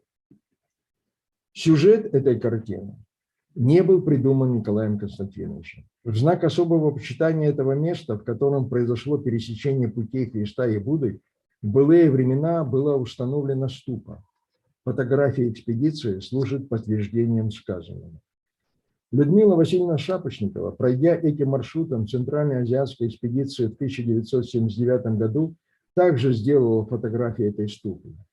Все три сюжета на картине, на фотографии экспедиции и на фотографии Людмилы Васильевны совпадают с удивительной точностью. Это лишний раз доказывает, что сюжеты всех картин Николая Рериха соответствуют реальной местности, которую наблюдал художник. При любой возможности он продолжал рисовать картины.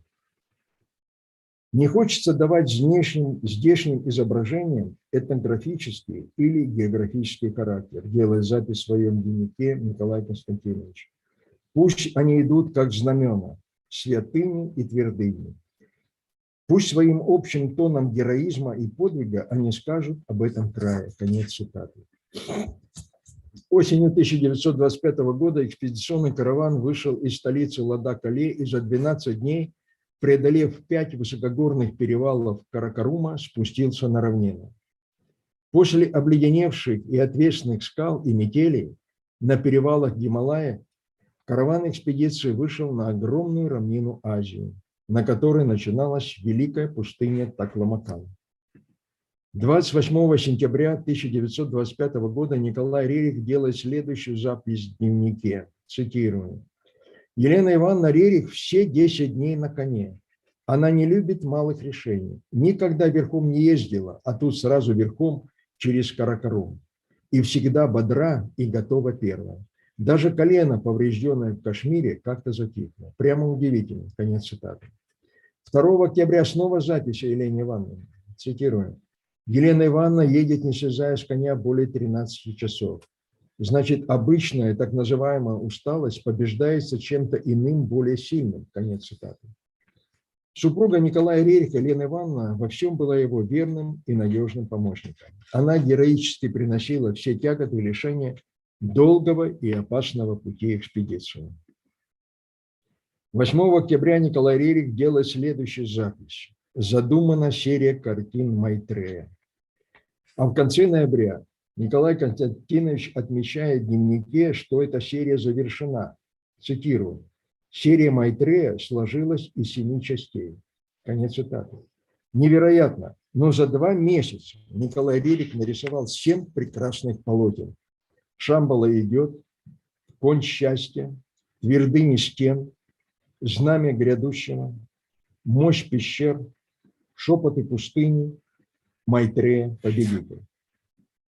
14 октября экспедиция вошла в Хотан, в котором путешественники оказались в плену невежественного и жестокого Амбани, который к тому же запретил Николаю Рериху рисовать картины вне дома.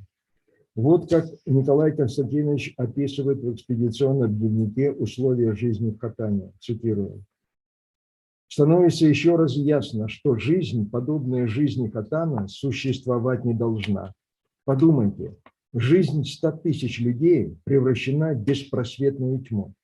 Из тьмы родятся болезни, пороки, ложь, предательство и невежество. У людей осталась одна торговля, мелкая, добываемая обманом и предательством. Понятие о чести продукта умерло. Понятие о срочности работы погибло. Понятие о победе труда опустошено. Идет погрязание в слези луж базара и взаимное удушение. Так продолжаться не может. Конец цитаты. Благодаря решительным действиям руководителя экспедиции при содействии советского консула в Кашгаре Думписа, которому Николай Константинович отправил несколько писем о помощи, экспедиции удалось вырваться из хотанского плена. 11 апреля экспедиция вошла в Урумчи. Через советского консула в Урумчи Быстрова Николай Константинович Рерих запросил разрешение на въезд в Советскую Россию. Вскоре разрешение было получено. 16 мая экспедиция направляется к русской границе. 19 мая Рерихи пересекают границу в районе озера Зайсан. Затем на пароходе по Иртышу они прибывают в Омск, откуда по железной дороге направляются в Москву. 13 июня Николай Константинович Рерих и Елена Ивановна Рерих и их сын Юрий прибывают в Москву, где находятся более месяца. У Николая Константиновича прошли встречи с наркомами Чечериным и Луначарским, через которых Рерих передал советскому правительству. Первое. Письма учителей Востока, в которых происходящее в стране рассматривается в контексте космической эволюции и предлагается помощь. Второе.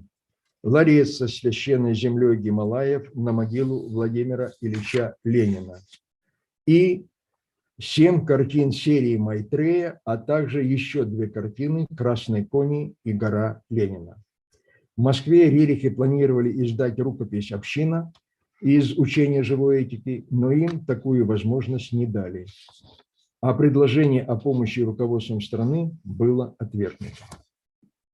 В Москве у Николая Рериха состоялись встречи с известным русским и советским архитектором Щусевым, своим давним знакомым, с художниками группы Амаравелла и другими деятелями культуры. 26 июля экспедиция прибывает на Алтай, проехав Новосибирск, Барнаул, Бийск и останавливается в Уймонской долине в селе Верхний Уймон. Рерихи совершают конное путешествие по Катунскому и Теректинскому хребтам, по Катуни до Кантанды, Тюргура, по долинам рек Чугерга и Окен.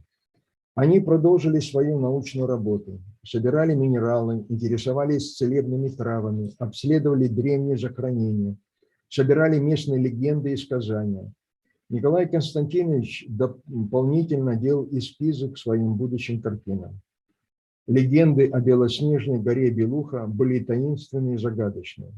Рассказы староверов о заповеданной стране Беловодья напоминали услышанные Рерихами в Гималаях сказания об Индийской Шамбале. И Николай Константинович на основе уже сделанных открытий на долгом пути экспедиции приходит к выводу, что источник и у алтайских, и у гималайских, и у буддийских сказаний один – извечная мечта о стране справедливости. 19 августа Рерихи выехали через Бурятию в Монголию. С сентября 1926 года по 13 октября 1927 года экспедиция находится в Руге, столице Монголии, где Николай Константинович готовит экспедицию к движению в Тибет. Получает разрешение на прибытие экспедиции в Лхасу. Здесь Рерихи издают книги «Община» и «Основы буддизма». 11 марта Николай Константинович Рерих передает в дар правительству Монголии свою картину «Великий всадник».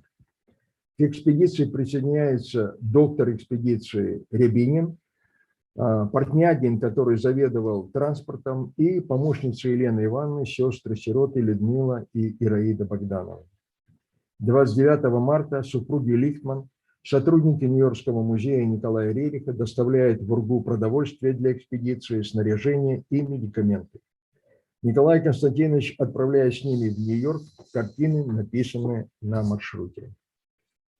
13 апреля 1927 года экспедиция на машинах покидает Ургу в направлении монастыря Юмбейси, откуда уже караваном следует через Западную Гоби и далее на Тибет через Сайдам, который был покрыт соляными болотами. 19 августа мы выступили через Сайдам на Тибет, делая запись Николай Рерих в путевом дневнике. Памятная ночь на Сайдаме, когда пересекали соляные токи. Остановиться нельзя. Нужно идти 120 миль без отдыха. Во тьме ночи еле заметна тропа. Проходим самой опасной дорогой, не сознавая этого. По сторонам узкой тропы бездонные ямы.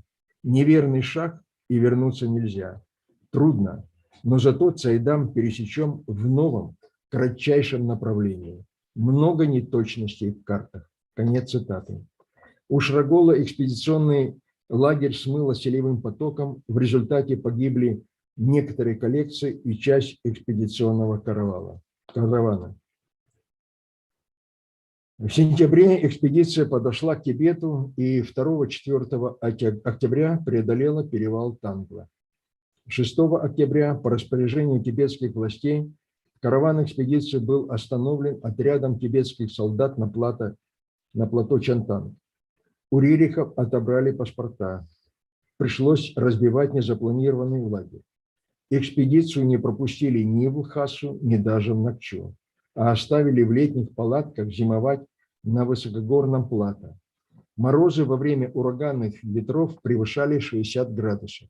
В аптечке замерзал даже коньяк. Усугублял положение запрет на контакты с редко проходящими караванами. Заканчивались продукты, и достать их было негде.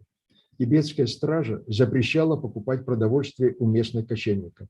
Невидимый враг, казалось бы, предусмотрел все необходимое для того, чтобы экспедиция погибла. Эта зимовка была самой страшной и чрезвычайно опасной для жизни за все время Центральноазиатской экспедиции. Плато Чантан находится на высоте 4500 метров над уровнем моря. За это время умерло несколько человек из состава обслуживающего персонала и погибли почти все животные. Но основной состав экспедиции все-таки выжил в этих невероятно тяжелых условиях. Вот что по этому поводу записано в дневнике руководителя экспедиции. Цитирую. «И ласковые 2 дня превращаются в свирепые 5 месяцев нашего стояния в летних палатках при морозах свыше 60 градусов.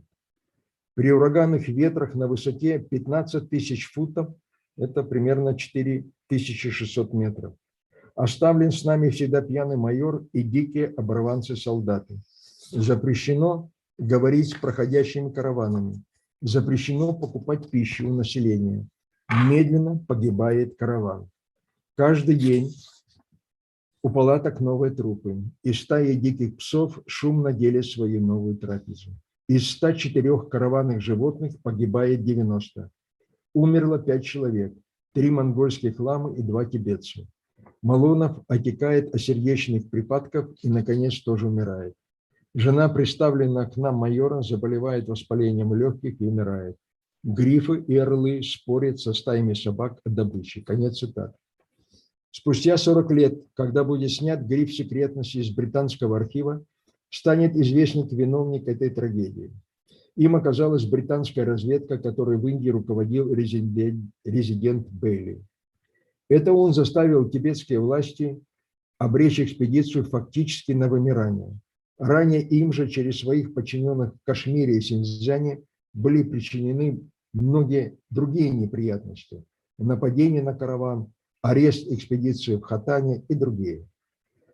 Но сила духа и мужества Рерихов помогло одержать победу над стихией и людской враждебностью и вырваться из смертельных объятий морозного плена. 6 марта 1928 года, спустя 6 месяцев после ареста, по маршруту, предписанного тибетскими властями, экспедиция направилась к Сиким в обход Лхасу. Впереди был Восточный Тибет и совершенно неизученной области Трансгималая.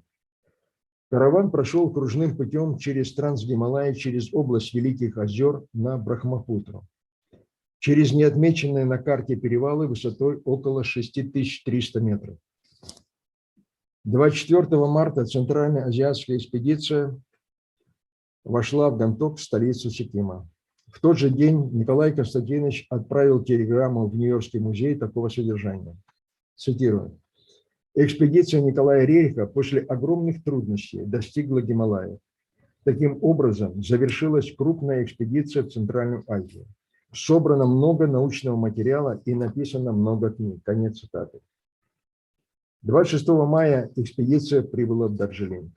4 года экспедиции Рерихи прошли через многие испытания, часть из которых проходила на грани жизни и смерти. Опасность ареста в Москве, зимовка в летних палатках на высокогорном плато Чантанг и другие.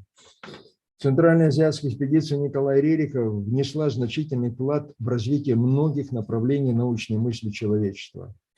А сам мастер многое запечатлел на своих великолепных полотнах и многочисленных очерках.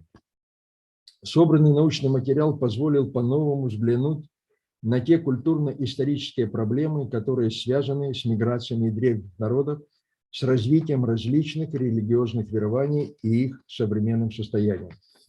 Центральноазиатская экспедиция расширила географические исследования Центральной Азии. От Урги до Сикима она прошла по маршруту, по которому не проходила ни одна экспедиция. В результате были уточнены маршруты карты и нанесены новые горные пути и перевалы. Я прошу переводчиков, одну секунду. Переводчики, прошу уйти на другой канал. Вы переводите мою речь на английский канал. Продолжаю, прошу прощения. Были открыты и изучены многие археологические памятники, собран огромный этнографический, фольклорный и лингвистический материал. Ни одна экспедиция не была представлена художественным материалом в таком объеме, как Центральноазиатская экспедиция Николая Рерихова. Более 500 картин, этюдов, рисунков было создано Николаем Константиновичем на маршруте экспедиции и переданы в Нью-Йоркский музей. Эти картины не только дополнили собранный научный материал, но и составили его самостоятельную часть, которая имела не только высокую художественную, но и научную ценность. Маршрут Центральноазиатской экспедиции пролегал по землям древнейших культур Азии, пишет Людмила Васильевна Шапошникова. Каждая из этих культур уже представляла огромное поле для исследования. Рерих не углублялся в исследование конкретных особенностей какой-либо отдельной культуры во времени и пространстве. Он искал общее, а не частное, сходство, а не различия. Его интересовали широкие проблемы путей культурного взаимодействия различных народов, механизм преемственности и формирования многослойных традиционных культур и, наконец, поиск древнейших источников, создавших целые культурные общности. Конец цитаты. На основе глубокого и всестороннего изучения собранного материала Николай Константинович Рерих делает вывод о едином источнике древних культур Индии и России. Он искал этот источник и обнаружил немало его следов, пишет Людмила Васильевна. Это обстоятельство, в свою очередь, дало ему возможность шире посмотреть на проблемы культурной общности ряда народов. Конец цитаты. Это позволило Николаю Константиновичу по-новому осмыслить и осветить проблему Восток-Запад, в которой он считал неправомерной идею европоцентризма, так как полагал неверной теорию превосходства европейской цивилизации. Собранный научный материал доказывал, что культура Востока и культура Запада имеют общий древнейший источник, который следует искать именно на Востоке. Изучая материалы археологических раскопок по следам великого переселения народов на рубеже первого и второго тысячелетия до нашей эры, Николай Константинович пришел к выводу, что культурному взаимодействию способствовали ранее кочевые племена. По мысли Людмилы Васильевны Шапошниковой, Рерихи отметили ту, цитирую, огромную роль, которую кочевники сыграли в мировом историческом процессе. Именно они составили основу первых больших народообразований, таких как индоевропейцы, тюрко-монгольские племена, семиты, и влияли самым решительным образом на этногенез различных народов. Кочевники влили свежую кровь в умиравшие и приходившие в упадок земледельческие древние цивилизации. На просторах Центральной Азии сложилось неповторимое искусство кочевого мира, которое свободно взаимодействовало с культурой различных стран. Искусство это получило название «звериный стиль». Николай Константинович и Юрий Николаевич были первыми учеными, обнаруживших этот звериный стиль на орнаментах и убранстве оружия кочевников Северного Нагорья Тибета. Конец цитаты. Богатейший научный материал, собранный в экспедиции, послужил основанием для создания в 1928 году Гималайского института научных исследований Урусвати, о котором завтра подробно расскажет вам в своей лекции мой коллега Анатолий Лебеденко, заместитель руководителя Объединенного научного центра проблем космического мышления Международного центра Рерихов. Научный материал, собранный Николаем Рерихом в экспедиции, убедительно свидетельствовал и о неприходящих ценностях культуры, ее объектов в эволюции человечества. Это побуждает его предложить международному сообществу подписать договор о защите культурных ценностей. Доклад о пакте Рериха прочтет сегодня мой коллега Марга Куцарова. В завершении лекции необходимо сказать и о том, к сожалению, конечно, что Центральноазиатская экспедиция и сам Николай Рерих не были обойдены вниманием клеветников. Какие только небылицы они не распространяли. В лекции было отмечено, что резидент английской разведки в Индии Бейли с целью воспрепятствовать продвижению экспедиции распространял слухи о том, что Николай Рерих является агентом Москвы. Именно поэтому экспедиция подверглась аресту в Хатане и в Тибете на Плато-Чентанг. В 90-х годах, спустя почти 70 лет, эта клевета была подхвачена российскими искателями сенсаций. Приведу несколько примеров, хотя их значительно больше. Олег Шишкин, некий журналист, никому ранее неизвестный, в середине 90-х годов прошлого века начал клеветнические публикации на Рериха в газете «Сегодня», где Центральноазиатская экспедиция была названа диверсионным отрядом Главного разведывательного управления Красной Армии. Также было высказано и много других небылиц в адрес Рерихов. Международный Центр Рерихов подал иск в Московский суд на газету и автора статей за распространение заведомо ложных сведений. Суд был нами выигран, газета опубликовала опровержение. Но Шишкин на этом не остановился, и в конце 90-х годов выходит его книга «Битва за Гималаи. Магия и шпионаж», в которой автор, манипулируя архивными документами, продолжал утверждать, что Центральноазиатская экспедиция выполняла задания советской разведки, и в составе экспедиции якобы находился агент иностранного отдела ОГПУ Яков Блюмкин. Мной и моими коллегами с целью разоблачения клеветника была проведена проверка всех ссылок на архивные документы в этой книге, которых было более 100. Мы обнаружили достаточно доказательств не только подтасовки информации, изложенной в приводимых архивных документах, но и явную их фальсификацию и подлог. По этому поводу МЦР было опубликовано достаточно много материалов.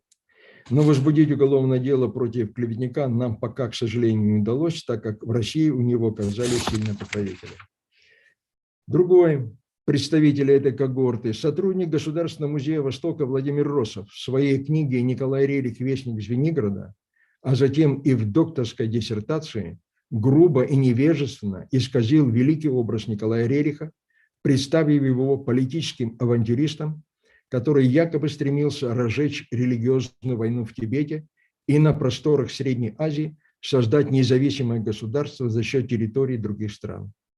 Несмотря на все протесты научной общественности и экспертное заключение специалистов, Владимир Росов все же получил степень доктора исторических наук.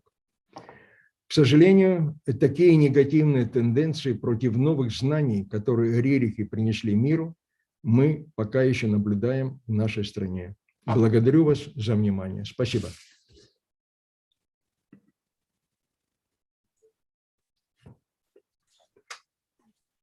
Благодарю вас, уважаемого Александра Стеценко, за очень познавательный и содержательный доклад.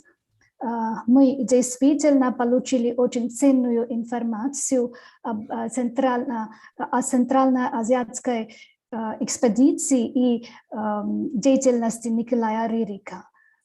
Спасибо вам большое. Поскольку я вопросов не вижу на чате, можем сразу перейти к следующему докладчику. Да? Как скажете. Да, нет вопросов пока. Но если будут вопросы, можно потом уже будет ответить. Давайте тогда в конце. Да, пожалуйста. Тогда в конце. Дорогие участники, если у вас есть вопросы к докладчикам, пожалуйста, напишите на чате. Мы в конце будем отвечать на эти вопросы. Теперь, the next speaker is Mr. Gautam Ghosh.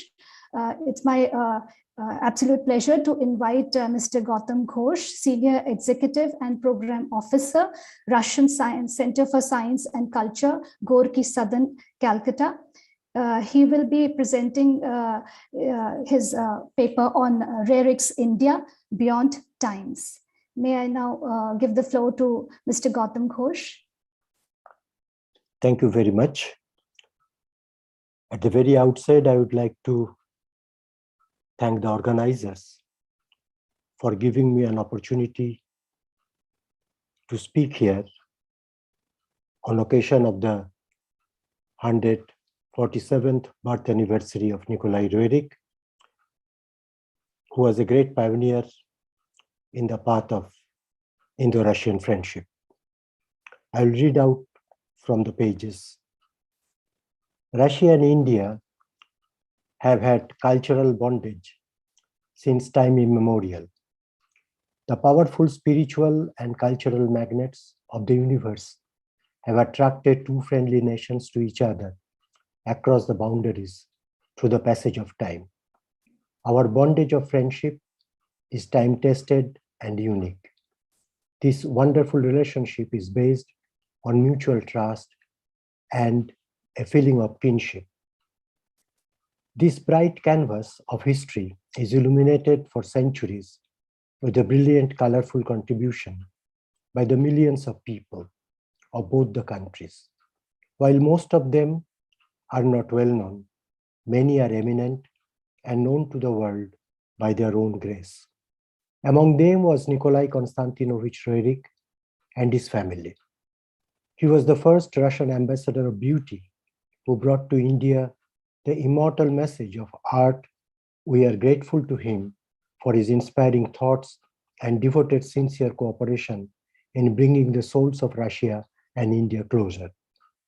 With love and great admiration for India, her culture, and the people, Nikolai Roerich, the artist, writer, poet, explorer, researcher, philosopher, and humanist, spent 20 long years of his life in India despite various obstacles, mainly created by the British colonial rulers.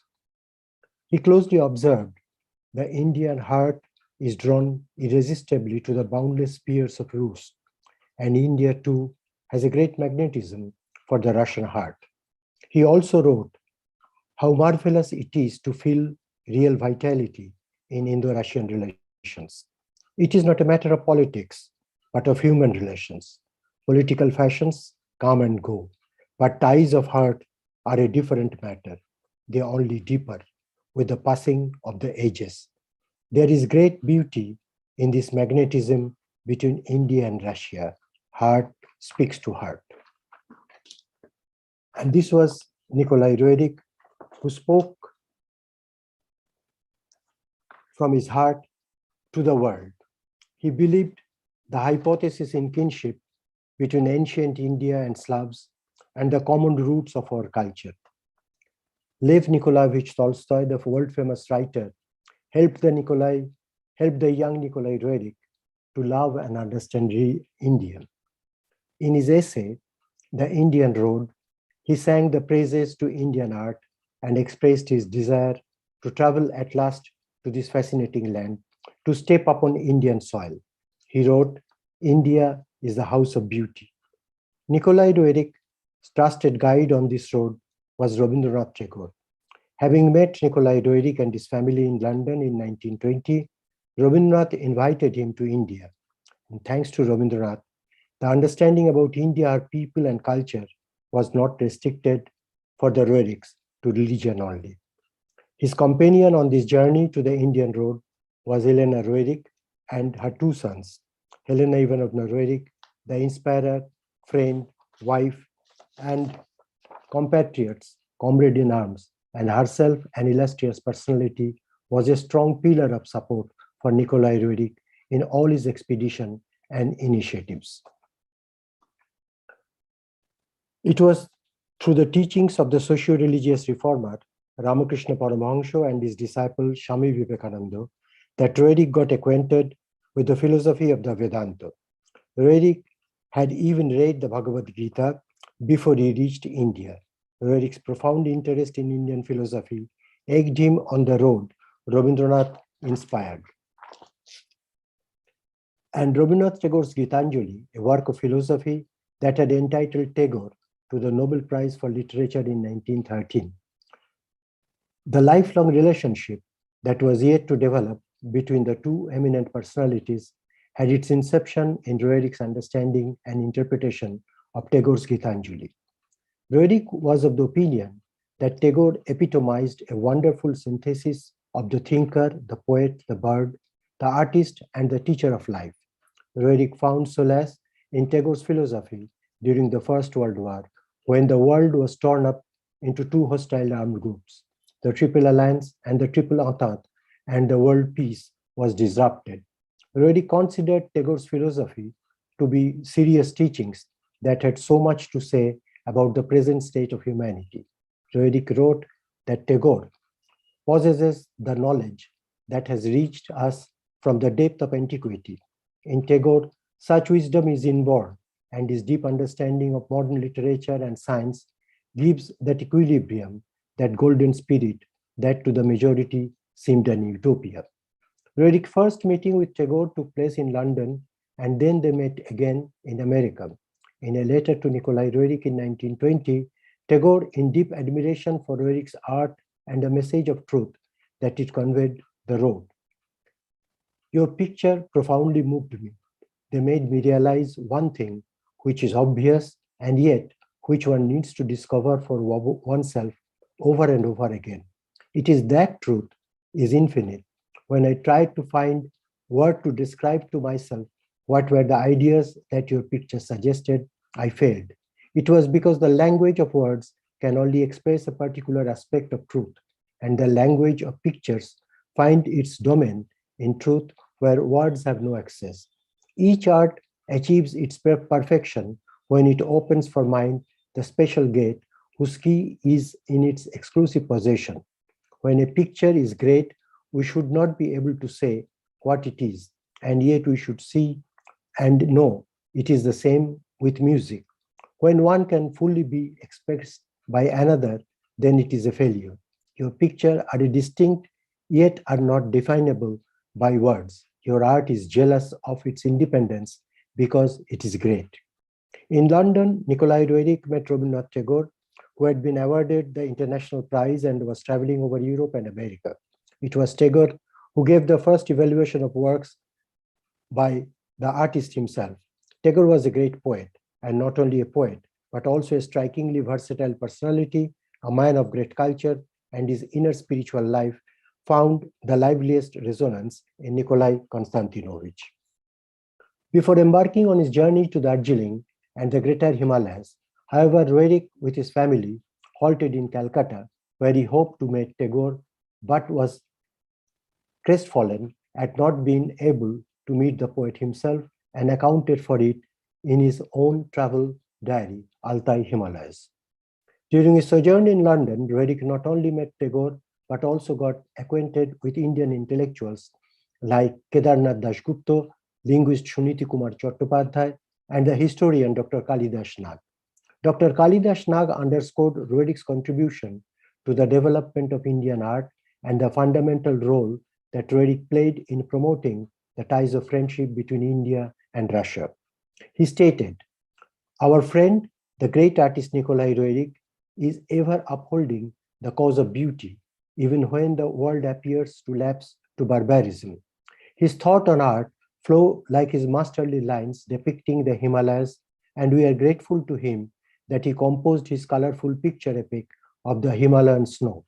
Roerich is the first Russian ambassador of beauty who has brought to India the deathless message of art, and we are ever grateful to him for his inspiring thoughts and his loyal cooperation in bringing the soul of Russia and of India closer.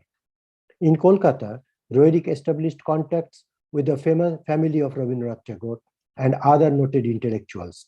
As noted by John McCannon, Roerich treasured the time he spent among the intellectuals elite of Calcutta, including Tagore's family and the world-famous botanist Sir Jagadish Chandra Bose, in late 1923, who he considered to be the noble images of India.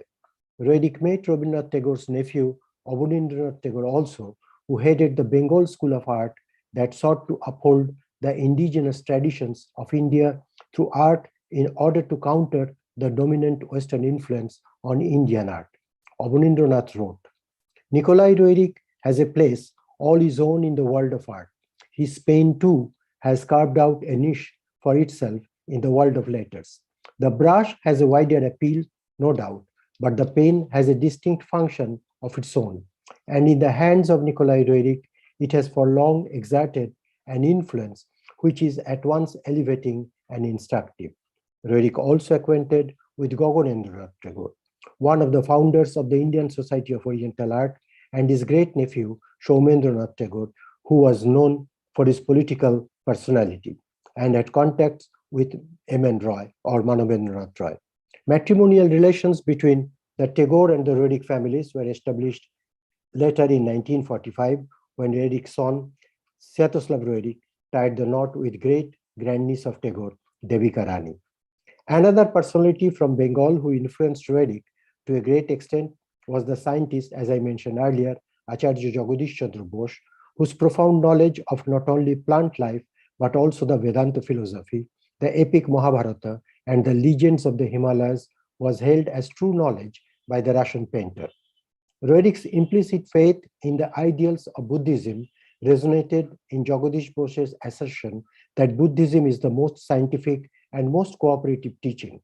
In his travel diary, Altai Himalayas, Roerich stated, "Thorny also is the way of the Hindu scientists. Here before us is an example in a struggling young scientist, a biologist. He began his laboratory in the name of Vivekananda. In his peaceful little house above the laboratory in Kolkata is a room dedicated to the relics of Ramakrishna, Vivekananda, and other teachers of this group. This young man, pupil of the closest pupils of Vivekananda, carries into life the principles of his master, who fearlessly proclaimed his evocation to action and knowledge. In this little top chamber, he formulates his thoughts surrounded by the things which belong to his beloved leaders. One remembers vividly the portraits of Ramakrishna and his wife. Both faces impress one with their purity and striving. We sat in complete silence near this immortal hearth. Greetings." In the pages of his travel diary, Altai Himalayas, Roerich described the city of Calcutta very briefly. For Roerich, Calcutta was a city rife with confusion. The temple of Dakshineshwar and the mission of Ramakrishna served as great ways of escape from the humdrum city that Roerich did not find very much appealing. In Calcutta, not far behind the city, are two monuments to Ramakrishna, one on shore, Dakshineshwar, the temple where long-lived Ramakrishna. Almost opposite across the river is the mission of Ramakrishna, the mausoleum of the teacher himself, of his wife, of Vivekananda, and a collection of many memorable objects. Vivekananda dreamt that here should be a real university. Vivekananda took care of this place. There is a great peace here, and it is with difficulty that one realizes oneself so near to Calcutta with all the terror of its bazaars and confusion.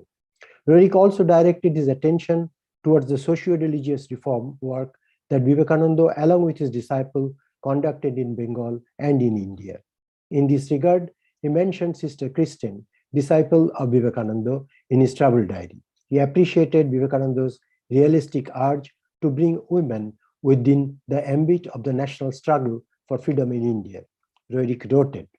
Vivekananda called the women of India to work and to freedom. He also asked the so-called Christians, "If you so love the teaching of Jesus, why do you not follow it?" So spoke the pupil of Ramakrishna, who passed through the substance of all teachings and learned through the roots of life not to deny. Vivekananda was not merely an industrious Swami, something lion-like rings in his letters, how he is needed now. Roerich is to be remembered not merely as an artist, but also as a philosopher who propagated the message of universalism and peace through his works of art. Nikolai Roerich's intellectual connection with Bengal and his sojourn in Calcutta were eminently crucial to the development of his philosophical thought. Roerich's association with the intellectual current of Bengal was instrumental to a great extent in molding his perceptions about the cultural spirituality of the East, in which he took refuge to escape the adverse impact of Western materialism. Roerich breathed his last in Kulu, and witnessed the partition of India by the Britain, and which he visited earlier. His Bengal collection, however, was not severed. Roerich's wife, Helena Roerich, until her death in 1945, lived in Kalimpong in West Bengal, in the Kruketi house. And we know very well that many of Nikolai Roerich's paintings were a result of their common creativity. I mean, the Nikolai Roerich and his wife. Nikolai mentioned "she who leads" in his books and asserted that on many of his canvases, two signatures should be written, his own and Yelena's. She was the granddaughter of Field Marshal Mikhail Kutuzov, who was the master craftsman in defeating the army of Napoleon Bonaparte. She was the guiding spirit for the foundation of Uruswati, the Institute of Himalayan Studies in 1928, and being a subtle art connoisseur and devoted philosopher, she knew well to direct the scientific research projects.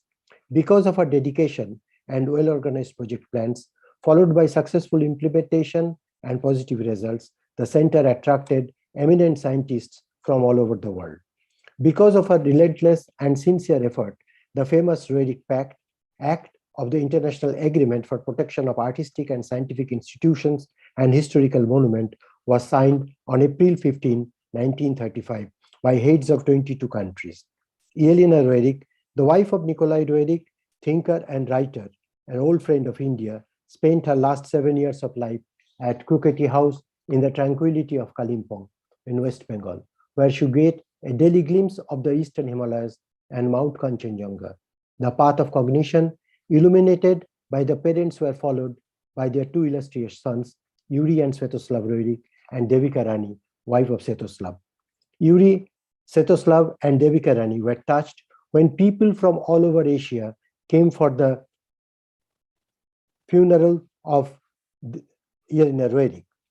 It is written that Hindus, Chinese, Afghans, Tibetans, Mongols, Nepalese, Bhutanese, and even some Japanese joined the procession. The unique path chartered by Helena and Nikolai Roerich were also followed by their illustrious sons, Yuri and Svetoslav Roerich. They kept their milestone footprints in pursuing the mission of exploration to the unknown and sharing the knowledge of ancient culture. They ignited spirit of endurance by inculcating the humble, respectful admiration for rich folk and tribal culture. Role of the Roerich family is like a spectacular bridge of friendship between Russia and India, which has played significant role in mutual understanding and strengthening our glorious cultural philosophical heritage.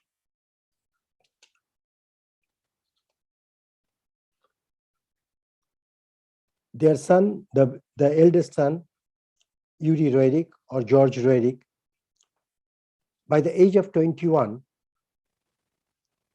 started his independent research works and at 23 published first book on Tibetan art.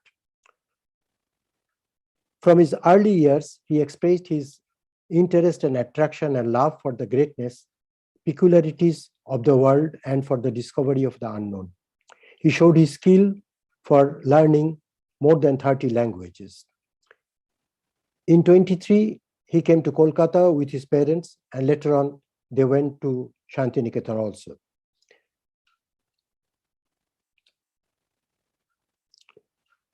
As I said earlier, that he was the author of the Tibetan studies.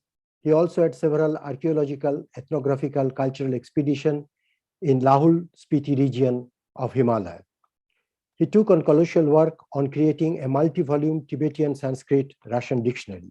He was the author of comparative grammar of colloquial Tibetan language. He also translated into English the Blue Annals and stages of the appearance of the doctrine and preachers in the lands of Tibet, which is a unique chronology of events of Tibetan history. In the autumn of 1957, as you just said earlier, he returned to Russia as the head of the Department of Indian Philosophy and Religion at the Institute of Oriental Studies under the Soviet Academy of Sciences. And his study about the Russians who came to India also was very interesting. Very recently, when I was working on an eminent person who came from India, who came from Russia to India in 1785 in Chennai first, and then in Kolkata in 1787, and who lived in Kolkata for the long 10 years. He was basically a musician. His name was Gerasim Stepanovich Lebedev, but he was the founder of the first theater for the Indian people in Kolkata in 1795.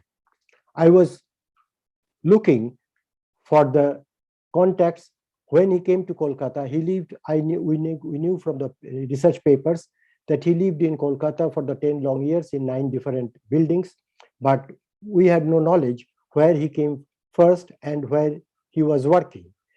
It was only from the writings of George Roerichs or Yuri Roerichs we came to know that he came to Kolkata in 1785, and there he first worked in the Fort William as the clerk. However, George Roerichs did a lot for studying India and Tibetologies, and his unique service given to the world of the people who are interested in learning and knowing the connections or the contacts between India and Russia will be of great help. The younger brother, Svetoslav Roerich, he was also an illustrious artist and a public figure. He was founder also of the International Roerich Memorial Trust. He came to India as a young boy and stayed here till his last day. While living in India, he took part in his parents' research expeditions around Sikkim, Bhutan, and Nepal. He closely studied, observed with great interest, and collected priceless treasures of ancient cultural heritage, the art and craft and artifacts of Himalaya's nature and of the Himalayan people, which was neglected by the colonial rulers. And due honor was not paid by the locals. The real values of these objects were not measured and underrated. It was only Svetoslav who practically paid much interest for this collection. And he also paid much attention to the study of local folk medicines and pharmacology. He did enough research on medical plants and the plants which protect and arrest the erosion of hilly lands, which is very important for nowadays.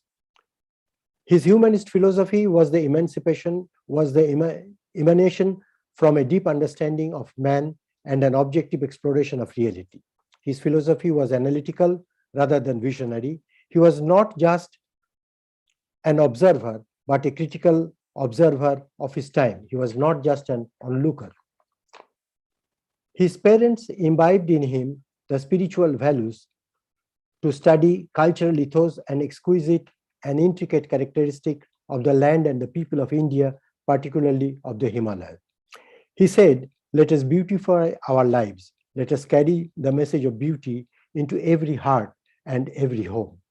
He had combined in himself the artistic creativity and enlightened quest for the wisdom and centuries-old cultural heritage of the common masses. From his young age, Svetoslav Roerich showed his great talent as the painter, together with his remarkable landscape. He painted many portraits. He imitated his father's realistic style and his constant striving for perfection. His paintings of India and her people are of full warmth and showed his great knowledge of the customs, ethos, and culture of the Indian people. Like landscape painter, he was equally brilliant as the portrait artist with unique ability of subtle and deep penetration into the inner world of people. The portraits of Nikolai Roerich, Jawaharlal Nehru, and Devika Rani are to be specially mentioned, and also one of the most beautiful ones along with them is the portrait of his mother, Elena Roerich. His world of creativity was like a massive brimming river, whose source one can trace in the heart of Russia, but which draws flow of water from the rich tributary India. In 1945, he married the grandniece of Rabindranath, Devika Rani, the first lady and the queen of India's silver screen at that time. Tagore titled his grandniece as the flower bird birthed with sunbeams. They were made for each other. They remained indelible ideal of Indo-Russian cultural ties for amity and cooperation. Since then, Roerich family imbibed the moral values of the parents, Himalayas in their noble works. Svetoslav and Devika spent springs on the Himalayan slopes of Urusoti and arranged the picture gallery in memory of their parents. Together, they continued the family activities on deepening and expanding the Indo-Russian scientific and cultural cooperation. Under their supervision, international exhibitions and competitions were held where artists and intellectuals from the world participated. Later on, Svetoslav and Devika settled down at Tataguni, as it was told earlier, on the outskirts of Bangalore in the south of India, while being in regular contact with Urusoti. For his lofty contribution, Svetoslav was honored with the most prestigious award of Padma Bhushan, titled by the government of India.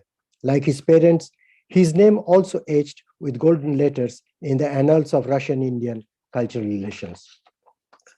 About him, perhaps Devika Rani was the real person who could say few words. I am just quoting her note. Svetoslav, he is one of the most remarkable men that I have met in the whole of my life. When I say this, I mean that I have met such people as Tagore, Nehru, Gandhiji, and Einstein, and great writers and poets, artists, including Madame Anna Pavlova and others. These people that I met in my childhood and youth, and even when I was grown up, I was and am confident and constantly meeting such great people.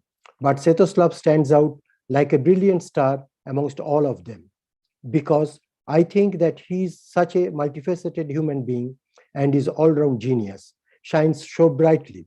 Yet the beautiful part of Svetoslav is his utter simplicity. He is as simple as a small child, and his heart overflows with love, not only to every living thing, but to the whole universe. He seems to be in tune with the infinite, and yet he will put his hand to any little work that has to be done. And on the other hand, we have to say a few words about Devika Rani also. She was the active member of the National Academy of Dance, Drama and Films, also of the Sangeet Natak Academy, the Board of Handicrafts, Lalit Kala Academy, and Indian Council for Cultural Relations, and also of the Karnataka Chitrakala Parishad. Besides her own activities, she supported Svetoslav Roerich in all of his activities.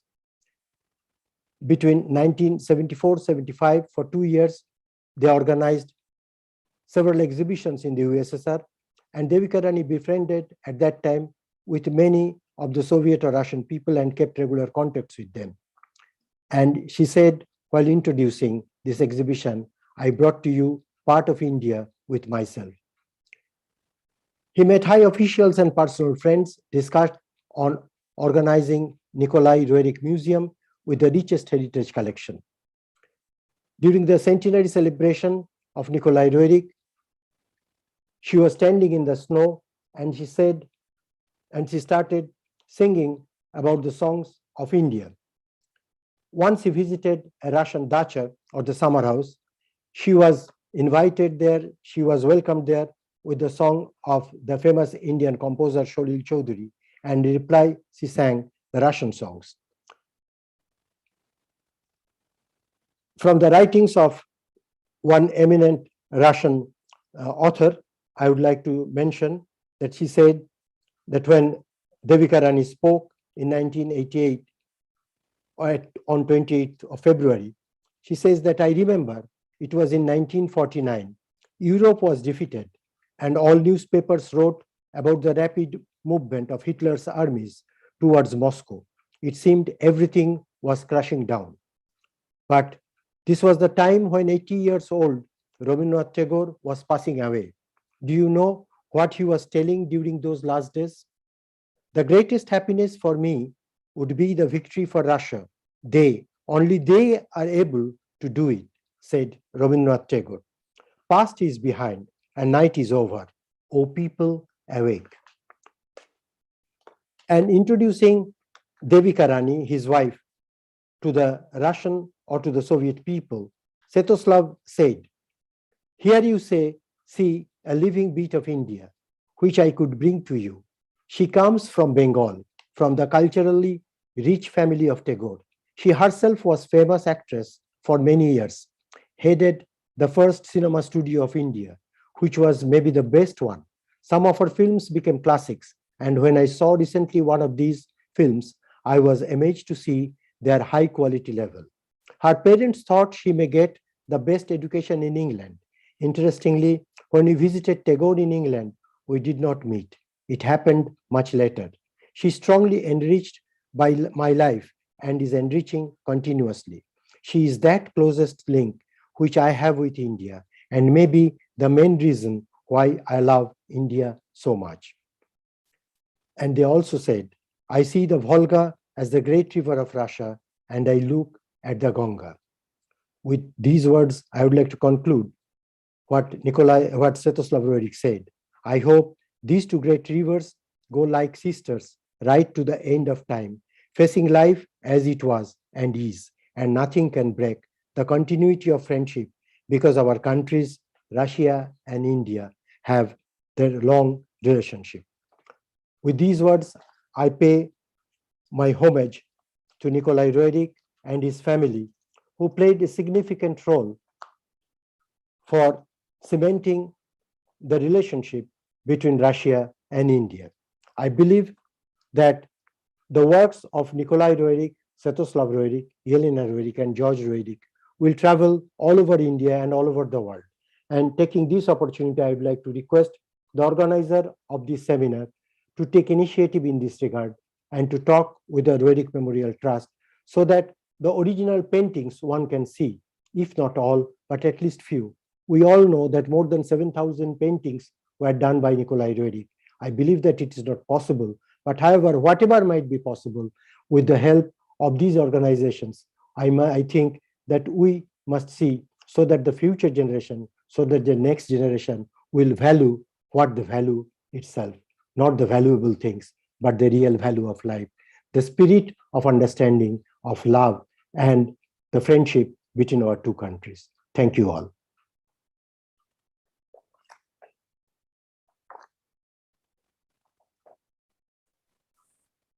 Thank you so much, Mr. Gautam Ghosh, for your very interesting talk, highlighting the close ties that the Roerichs established with India. And we do thank you for your suggestion. And I'm sure that after this particular program is over tomorrow, definitely your suggestion will be discussed, and whatever can be done, I'm sure we will try our best to do. Thank you so much for participating in our program. Thank you very much. There are no questions at the moment in the chat. So I will now invite our next speaker, Ms. Marga Kutsarova, head of the National Society of the Roerichs in Sofia, Bulgaria. She will be delivering her talk on the Roerich Pact and its significance for the future. Слово предоставляется руководителю Национального общества Рерихов Болгарии, госпоже Марге Куцаровой. Пожалуйста, вам слово. Спасибо, Nina Bhatnagar. I'll present my paper in English. And first of all, I'd like to greet all the participants and the organizers of this remarkable event dedicated to Nicholas Roerich. My paper is devoted, as it was said, to the Roerich Pact and its significance for the future. The Rerich Pact, the Treaty on the Protection of Artistic and Scientific Institutions and Historic Monuments, was initiated by the great Russian artist, thinker, scholar, explorer, and public figure Nicholas Roerich. The Rerich Pact is the first international treaty that provides a comprehensive solution to the problems of cultural property protection. It has become the foundation of the contemporary legal system in the field of cultural property protection. The pact has given enormous opportunities for the preservation of culture. In the past, some of them have been seized, others have been lost. The pact contains in itself also new opportunities for the future, and it depends entirely on us whether they'll be realized in the name of culture. I'd like to quote the words of Nicholas Roerich. Quote, "Wherever there is culture, there is also peace. There are heroism and right solutions to the most difficult social problems. Culture is the accumulation of the highest grace, of the highest beauty, of the highest knowledge. Mankind may in no way be proud that it has done enough for the flowering of culture." End of quote. These words of Roerich are important, for they give us an understanding of the driving force that was behind his powerful, long-lasting, and systematic work aimed at the adoption of the Rerich Pact. Roerich, as a scholar, created a concept of culture which was implemented in the Rerich Pact. This concept is inextricably linked to the philosophy of the living ethics, whose ideas strike through all the achievements and activities of Nicholas Roerich and his wife Helena Roerich, an outstanding Russian philosopher and public figure. In the paper which I'll present to you today, I will touch on several issues. First, on the history of the Rerich Pact, and when speaking about the history of the pact, I will touch upon also of the Rerich Pact in India and the contribution India had in the adoption of the Rerich Pact. I'll also dwell on the significance of the Rerich Pact as an international treaty in modern international law. And I will touch on the concept of culture of Nicholas Roerich, which was enshrined in the Rerich Pact. All these issues will give us an understanding of the significance of the Rerich Pact for the future.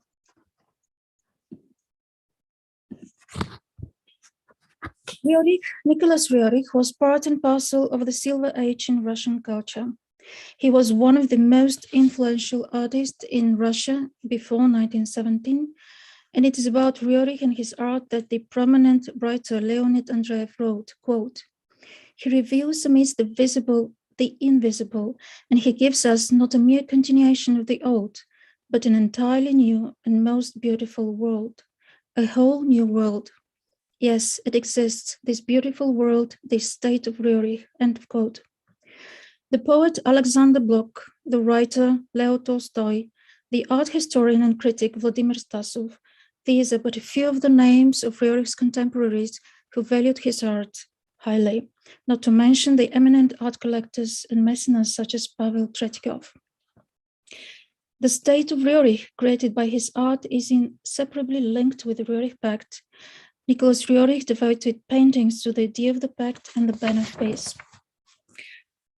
The Rerich Pact is intrinsically linked with the philosophy of Roerich, the living ethics. This pact is the embodiment of Roerich's understanding of culture as the foundation of human evolution. And last but not least, the pact is the result of Roerich's knowledge and experience as scholar and explorer. It was first in 1904 that Roerich proposed a pact for the protection of historic monuments, artistic, educational, and scientific institutions. He made his proposal at the Imperial Russian Archaeological Society in St. Petersburg.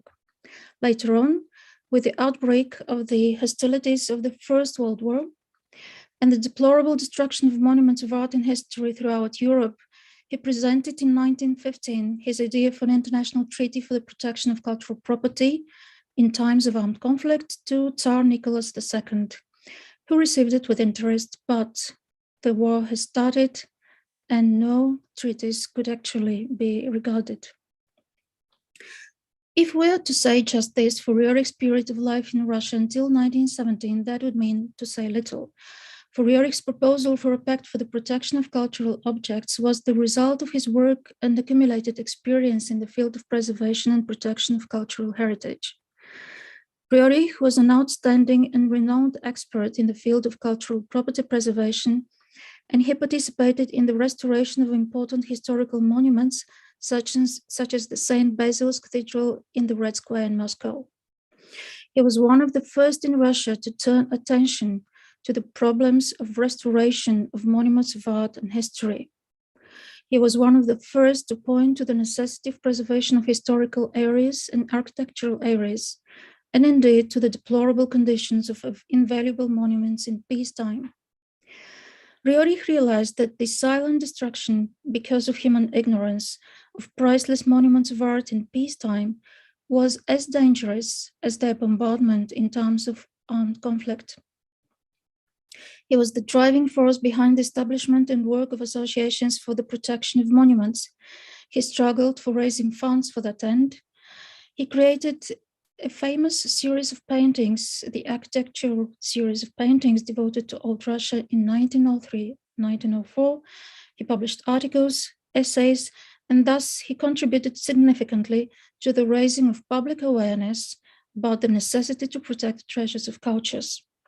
This experience, as well as his work for the Russian Red Cross and his work in the field of education, for Roerich was the director of the art school with the Imperial Society for the Encouragement of Arts in St. Petersburg. All this helped him realize that laws, decrees, or indeed international treaties and conventions on their own will not help protect cultural objects. They will remain a dead letter unless they start to live in our consciousness. That is, unless the broad public and especially the young generations understand the necessity to preserve culture. Later on, we will find that this inseparable link between the legal protection of culture and education runs through all the subsequent work of Roerich on the pact. Roerich was to acquire yet another valuable experience in Russia. After the revolutionary events there in February 1917, he participated in the work of the Art Commission, which appealed both to the interim government and the wide public to safeguard and protect the monuments of architecture and art. Then followed from 1923 to 1928, Roerich's Central Asian Expedition, the biggest scientific expedition in the 20th century, of which Alexander Stutsenko previously spoke. And this expedition unfolded the vast panorama of the cultures of India, Tibet, China, Mongolia, and Siberian Russia.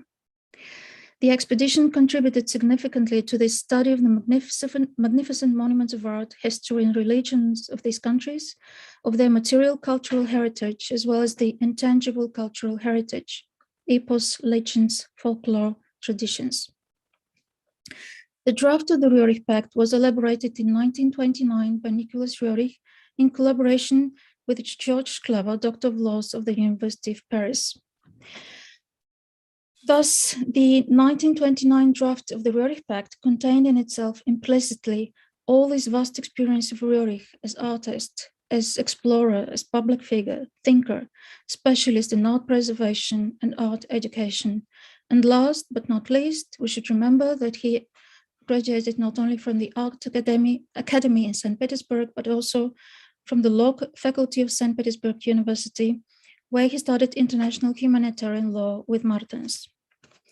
The publication of the Roerich Pact in 1929 and 1930 in Europe, the United States, and in Asia marked the beginning of a worldwide movement for the protection of cultural property and the adoption of the Pact.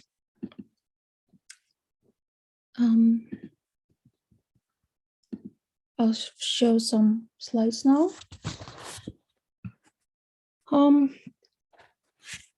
There was established a permanent committee for the advancement of the adoption of the Roerich Pact and the Ban of Peace in New York in 1929. Likewise, there were established such committees in Belgium and in France in 1930. In 1931, in Bruges, Belgium, was held the first conference devoted to the Roerich Pact and the Ban of Peace. And there was established Roerich Pact committees in Latin America, in Asia, in India, first of all, and also in a number of other countries in Europe, including Latvia, Lithuania, Estonia, and my native Bulgaria. Furthermore, since the early 1920s, gradually there were established more than 80 associations named after Rerich worldwide on almost all continents. And there were, of course, Rerich societies in New York and Washington, D.C., where there was established a museum named after Nicholas Roerich. These associations, Rerich associations, appreciated Roerich's art, his ideas in philosophy and science, and particularly his ideas for the leading role of culture in the life of society. Thus, the Roerich Pact was the only international instrument in the field of cultural property protection whose proposal brought about the birth of a worldwide international movement for its adoption and implementation. In fact, in international law, there was only one other international instrument which gave birth to a strong worldwide international movement, and that was the Red Cross Geneva Convention of 1864 and the international movement of the Red Cross and the Red Crescent. This in itself is a unique fact, but why is it important from the point of view of international protection of cultural property? Why am I paying attention to it? Because the international movement for the advancement of the Roerich Pact, which was initiated by Nicholas Roerich, had a very important and in many aspects decisive contribution for the adoption of the pact. In order to elucidate this, I shall point out the following. After the First World War, because of the great destructions of cultural property in Europe, there were four official formal initiatives by European governments and also by US authorities, and one by the League of Nations, 4 conventions or international treaties on the protection of cultural properties. However, none of these initiatives succeeded, or they failed. Why? And it is only the Roerich Pact which was successful and was adopted. Why? First and foremost, because the Roerich Pact received strong support from a worldwide international movement for the Roerich Pact and the ban of peace. And it also received strong support from experts in international law. It is well known, of course, that President Roosevelt, President of Czechoslovakia, Masaryk, other heads of state and government approved of the Roerich Pact, as well as outstanding figures in the world of culture and science like Rabindranath Tagore, Sarvepalli Radhakrishnan, Romain Rolland, Bernard Shaw, Albert Einstein. It should be stressed that a great number of universities and academies, virtually from all continents, really from all continents, including Australia, New Zealand, and Africa, as well as museums, libraries, and art and science societies heartily approved of the project for a Roerich Pact and ban of peace. Now you can see this is the first conference in Bruges. The second conference for the Roerich Pact was also held in Bruges in 1932. And the third conference for the Roerich Pact was held in the United States in 1933. At that time, the international movement for the Roerich Pact and the ban of peace gained momentum, and that could clearly be seen at the conference itself. The Washington Conference, just like the previous ones, was convened on private initiative, which nowadays we would call non-governmental initiative. But nonetheless, it is remarkable that 35 countries officially participated in it, and for the period before the Second World War, that was really an impressive figure of countries. The Washington Conference was followed by the 7th Pan-American Conference in Montevideo, at which, upon proposal of Chile, a unanimous resolution was passed recommending the adoption of the Roerich Pact by the Americans. In April 1935, at the White House in Washington, D.C., in the presence of President Roosevelt, the Treaty on the Protection of Artistic and Scientific Institutions and Historic Monuments, the Roerich Pact, was signed by 21 American nations. At the signing of the Roerich Pact, President Roosevelt stressed that the pact is open to the adherence of all the nations of the world. I would like to stress, therefore, that the Roerich Pact was conceived and elaborated as a universal international treaty, and it was adopted with such an intent, and therefore the international movement for the Roerich Pact and the ban of peace was worldwide. Sometimes the paintings of great masters give us knowledge and understanding of history that no textbook could ever do. I would like to turn your attention to some paintings of Roerich. It might seem at first that they have little to do with the Roerich Pact. Roerich created a series of these paintings on the eve of the First World War, which were later called prophetic. Here are some of them. This is the Last Angel in 1912, the Sword of Courage in 1912, and the Crowns in 1914. The series of paintings excited but could not be understood. If we look, for example, at the crowns, we see three kings who fight with each other and do not seem to notice that their crowns have turned into clouds and are flying away. Several years later, the meaning of this picture became clear, as three monarchies and royal dynasties in Europe were gone: the Romanovs in Russia, the Hohenzollern in Germany, and the Habsburg of Austria-Hungary. Because of these paintings, Nicholas Roerich was called by the writer Maxim Gorky the Great Intuitivist. On the eve of the Second World War, Roerich created another series of such prophetic paintings. One of them is Armageddon, 1936. And we know what followed the Great Second World War. Roerich realized that the Great War was coming and did everything possible to save the treasures of culture. And there was an important lesson he learned in Russia in 1914. With the outbreak of a war, it is too late to start the work on a treaty for the protection of cultural objects. Therefore, in the period before the Second World War, he hurried with the Roerich Pact. Roerich succeeded, the international movement for the Roerich Pact succeeded, and the pact was adopted in 1935. We know the choice that the European countries made. Some of them neglected, some of them outright rejected the Roerich Pact. And the fact is that precisely these European countries suffered the greatest loss of cultural objects.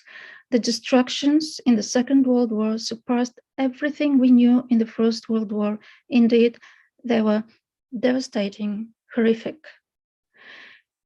The Roerich Pact therefore offered a unique possibility on the eve of the Second World War, and that possibility was missed by Europe. After the Second World War, no one proposed, like Roosevelt did, no one proposed the Roerich Pact for the adherence of the nations of the world. And thus, it remained in geographical terms a regional treaty confined to the Western Hemisphere. There was notable exception, though. The government of India, headed by Jawaharlal Nehru, adopted the Roerich Pact in August 1948. I will touch upon the topic of the Roerich Pact in India since the time of the draft of the pact was published in 1929. India, a country with great ancient culture and spirituality, was one of the first to support the code of Nicholas Roerich for the protection of cultural treasures. Already in 1929-1930, there was established a Roerich Pact committee in India simultaneously as they were established in France, Belgium, and the United States. Prominent public and cultural figures of India, such as Rabindranath Tagore, Sarvepalli Radhakrishnan, Jagadish Bose, Raman, and many others wholeheartedly supported the idea for the adoption of the Roerich Pact and the ban of peace. Tagore wrote to Roerich, quote, "I feel deeply that the Roerich Pact will have tremendous significance for the mutual cultural understanding between peoples," end of quote. The support for the Roerich Pact and the ban of peace was given by a number of Indian institutions, such as the Historic Research Institute in Andhra, the Allahabad Municipal Museum, the Bharat Galab Bhavan in Benares, the Mahabodhi Society, the Indian Association of Women, as well as by the Indian press. The Indian Historical Congress in Allahabad unanimously decided to support the adoption of the Roerich Pact. The Roerich Pact was raised in Karachi, if I'm not mistaken, in 1938. In 1948, distinguished representatives of Indian culture and science became members of the Roerich Pact Committee in India, which aimed at the advancement and adoption of the pact by India. Among its members, there were, the list of names is non-exhaustive, Honorable Shanmukham Chetty, Finance Minister, Shanti Gurjar, Barrister at Law, Honorable Mukherjee, Supply Minister, Honorable Amrit Kaur, Health Minister, Honorable Vijaya Lakshmi Pandit, Ambassador to Soviet Russia, Lady Sigrid Haidari, Shri Shanti Swarup Bhatnagar, Secretary of Scientific Research Institute, Dr. Mata Prasad, Director of Royal Science Institute, Shri Raman Institute, Bangalore, Venkatachalam, President of All India Association of Art, and Svetoslav Roerich, Vice President of All India Association of Art. In January 1948, at the opening ceremony of the exhibition of Nicholas Roerich's paintings in Delhi, Jawaharlal Nehru made a splendid speech on the significance of Roerich's art, and he particularly stressed the idea of the ban of peace. And in August 1948, the government of India, headed by Nehru, took a decision to adopt the Roerich Pact. The openness of India to one of the greatest ideas of the 20th century, that of the protection of culture under the aegis of the ban of peace, fills us with even greater respect for this ancient and at the same time aspiring to the future. After the Second World War, the Roerich Pact had considerable contribution for the development of international law in the field of cultural property protection. Thus, the Roerich Pact contributed significantly for the adoption in 1954 of the Hague Convention for the protection of cultural property in times of armed conflict. As we know, in its preamble, the 1954 Hague Convention refers to the Roerich Pact and to its principles. The Roerich Pact established for the first time in international law the principle that cultural heritage is to be protected in peacetime. In 1972 in Paris, there was adopted the Convention concerning the protection of the world cultural and natural heritage. And although the 1972 Convention does not explicitly refer to the Roerich Pact, there is no doubt that it consolidates and develops the established by the Roerich Pact principle of protection of cultural property in times of peace. So we had a glimpse at the history of the Roerich Pact and the ban of peace, and its significance for the historic development of international law in this field. But what is the importance of the Roerich Pact for the present and the future? In order to understand this, let us turn to the Pact as an international treaty. It is often said that the Roerich Pact is the first treaty devoted solely to cultural property protection. This is true, of course, but if we were to say only this, we would say very little. The Roerich Pact is the first international treaty which provides comprehensive solution to the problems of cultural property protection. The pact introduced for the first time and established in international law the following principles and rules. First, cultural property, irrespective of its ownership and state allegiance, belongs to all mankind as its cultural heritage. Second, cultural property enjoys unconditional protection. Cultural property loses the protection it is entitled to in times of armed conflict only if it is used for military purposes. Cultural property must be protected in times of peace. It has to be registered and included in lists with a view of its protection both in times of peace and in wartime. A generally known and obligatory sign for the protection of cultural property in time of peace and armed conflict is to be established, and this is the ban of peace. And the personnel of museums, historic monuments, educational, cultural, scientific institutions is to be protected, just like the institutions themselves are protected. It follows clearly from the stated above that in the Roerich Pact we have comprehensive, all-embracing approach or system of protection. First, the Roerich Pact provides for the protection of cultural property in any time of danger, both in peacetime and in wartime, which means that it protects in international armed conflicts, in non-international armed conflicts, and even in times which are legally considered peace, which are revolutions, disturbances, and internal tensions. And of course, it protects in time of peace proper, which means, according to the Roerich Pact, that the countries which are signatories to the Roerich Pact have to adopt internal legal legislation which would ensure that culture, science, art, education are priority in the policies of the respective country. This is really very important. As of today, in the Roerich Pact, we have the widest or most comprehensive range of cultural objects entitled to protection. These are historic monuments, museums, scientific, artistic, educational, and cultural institutions, as well as their personnel. I must stress that, for example, the 1954 Convention does not protect educational institutions and it does not protect scientific institutions. And also, it protects a limited range of cultural institutions. And the 1954 Hague Convention provides for conditional protection. That is, military personnel has the right to decide whether military considerations waive the protection of a cultural object and they feel free to destroy a cultural object. Now, the Roerich Pact provides for unconditional protection, which is really very important.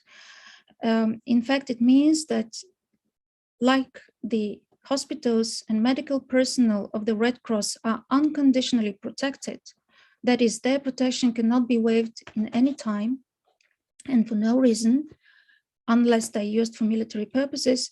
Likewise, the educational, scientific, and cultural institutions are unconditionally protected, and their personnel as well. And it is at present the fact that only the Roerich Pact provides for unconditional protection for all this wide range of objects, including the personnel. And this is really important because I must stress that in recent decades, unfortunately, in armed conflicts in Asia and Africa,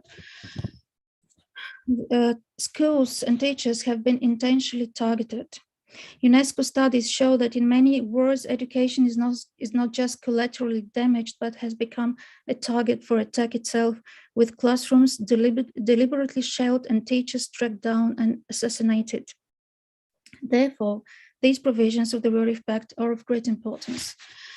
In short, we have very high level of international protection of cultural property and personnel in the Roerich Pact, which unfortunately is not achieved in other international instruments which are universal at present, which means, of course, that in the future, because there'll need to be improvement of international law in the field of cultural property protection, in the future, the Roerich Pact will play a great role.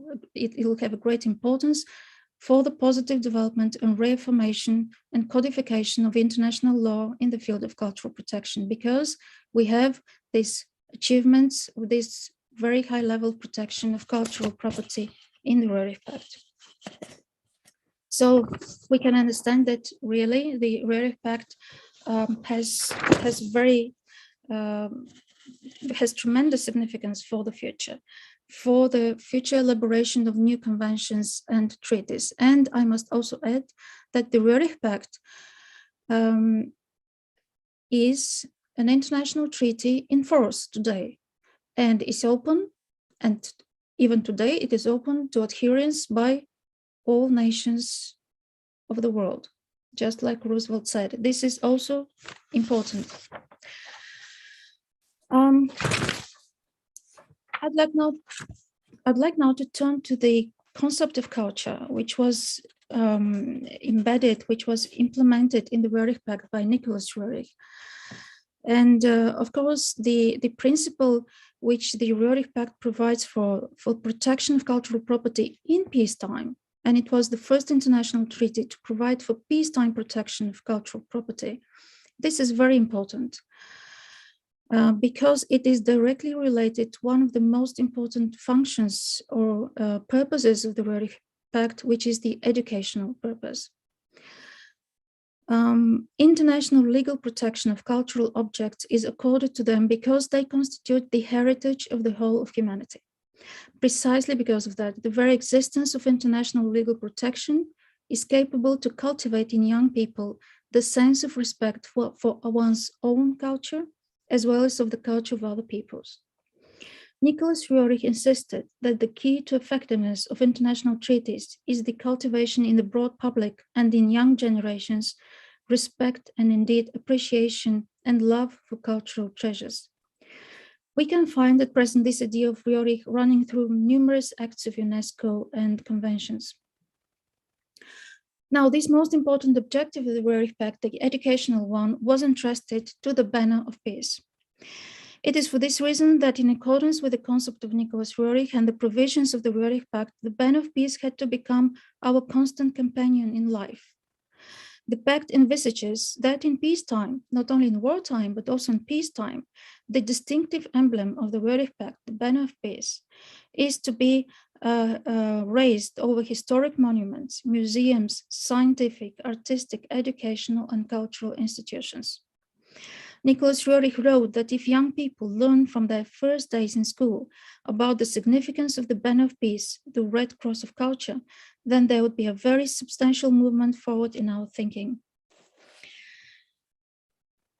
This is very important because the banner of peace signifies the accorded to cultural property, respect, and protection, and therefore it can truly bring peace in our minds and hearts. In other words, it can cultivate and bring about lasting peace. For peace is the basis of culture, and culture is the basis of peace. Nicholas Roerich insisted that nothing else but culture can bring about true and lasting peace. It is only culture that can do it.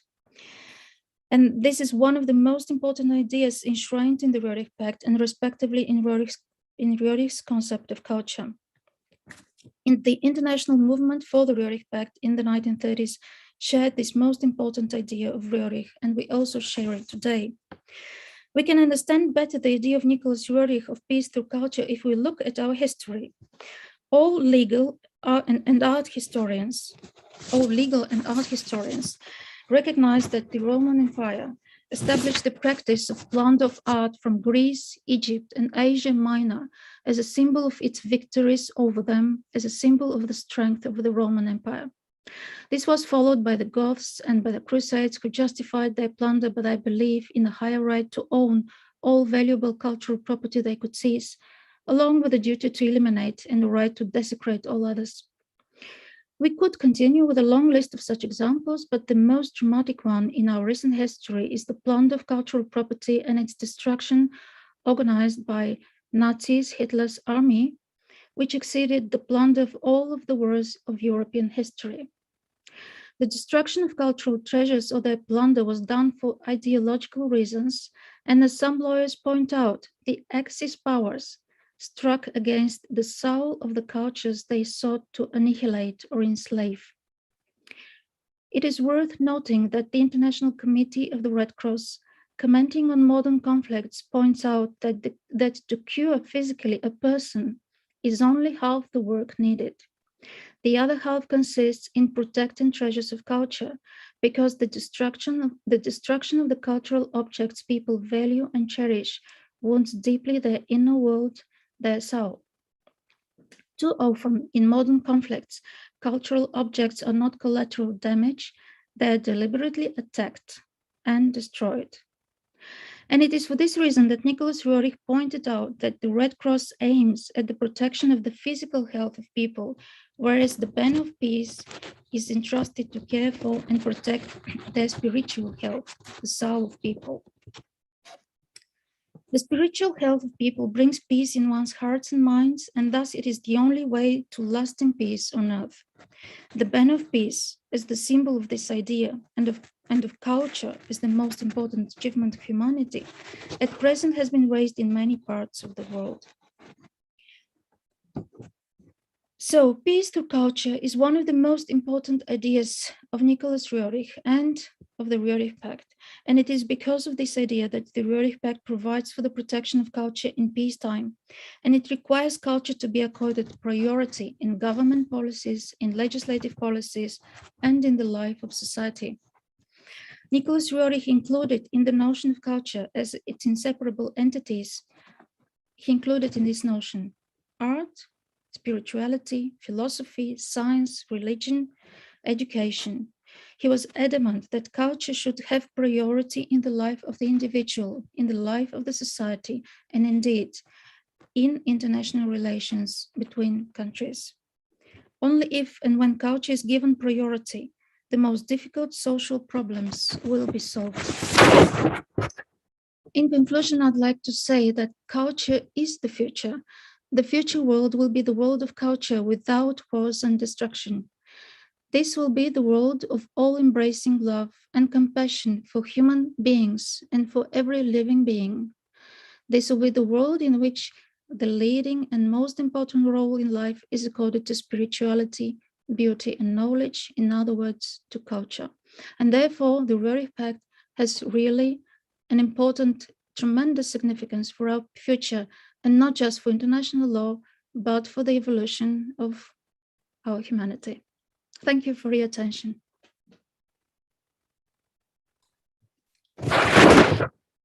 Thank you so much, Ms. Marga Kutsarova, for your insightful talk and for acquainting us all with the history and significance of the Roerich Pact in protecting and preserving cultural objects, institutions, historical monuments, and heritage. Thank you so much. And indeed, the importance of this pact continues to remain very significant even today. Thank you so much. I see one question in the chat for you. If you allow, I'll read it out. It is from our colleague, Professor Meeta Narayan. Does the Roerich Pact speak of international collaboration between the countries in the field of culture and art? It means, does it encourage holding of exhibitions world over without any legal issues? The Roerich Pact, which was adopted in 1935, when there was actually no developed international law in this field, it laid the foundation, it laid the basic principles. So, of course, Roerich realized that he had to lay the foundation, and then the edifice, the building, would take time to build. But we have a lot of important ideas and concepts in his works, in literary essays. And yes, he encouraged, he helped establish associations and institutions encouraging cooperation between artists, encouraging cooperation between cultural institutions. I would stress that he established the ARCA, American Russian Cultural Association, which had the objective of nurturing, cultivating friendship on the basis of culture between the United States and Russia. Obviously, he was foreseeing the coming events of the Cold War. And he established, as far as I know, with the assistance of Jawaharlal Nehru, and that was even before 1945, that was 1942, if I'm not mistaken, he established IRCA, which is the Indian-Russian Cultural Association, because he considered the cultural cooperation between Russia and India of great importance. Indeed, he believed that the cultural cooperation between Russia and India is to serve as a milestone for establishing peace worldwide. And therefore, he said of Altai, Himalaya, India, Altai, one of the greatest mountain range in Russia. So yes, he wrote a lot. He worked a lot for cooperation. He brought about a lot of cooperation, cultural cooperation. Actually, cooperation, cultural cooperation worldwide was first carried out by the Roerichs institutions in Europe, in the United States, and in India. It was later followed by, as we know, UNESCO, etc. But the important thing is that Roerich established non-governmental worldwide movement, and obviously he believed that non-governmental movement for the protection of culture is the one which will carry out and bring effectiveness of all legal instruments in this field, because we know that the real problem is the effectiveness of conventions and treaties. And Roerich believed that only when there is effective cooperation between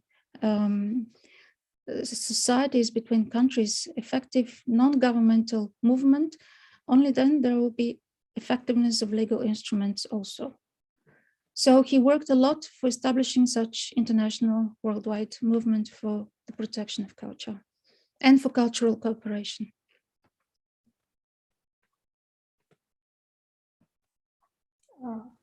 Nita ma'am, would you like to say something?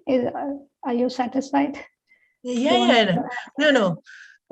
I've been reading about the Roerich Pact, and since the time of its inception, it is very, actually, it is very, very fruitful to know about it, especially in the present times, because the promotion of art through these pacts, which were established in 1929, 1930s, what is their relevance and how they are, perceived today in the contemporary world.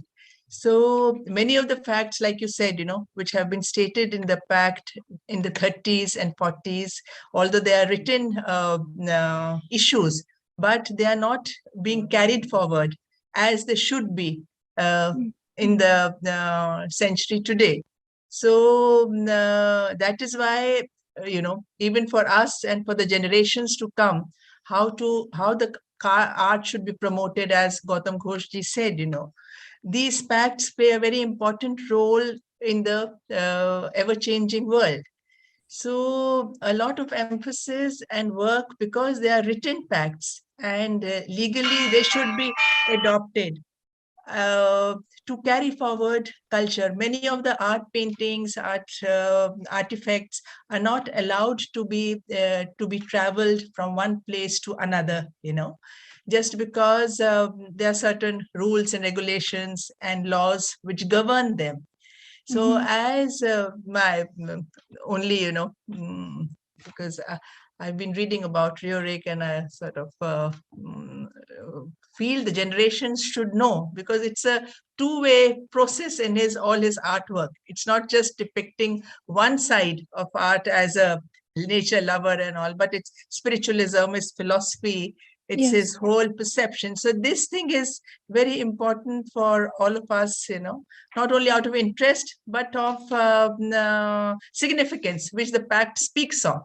That is why this pact was made, that to promote not only culture in as one aspect, but to cover all the different aspects of which India itself is a big personification. So that's why I feel a little, this thing, when the things written in the pacts are not being, due to certain legal issues, some governmental issues, are not being carried forward in the way they were presented in the original. So that's why I asked you. Thank you very much for your answer. Thank you.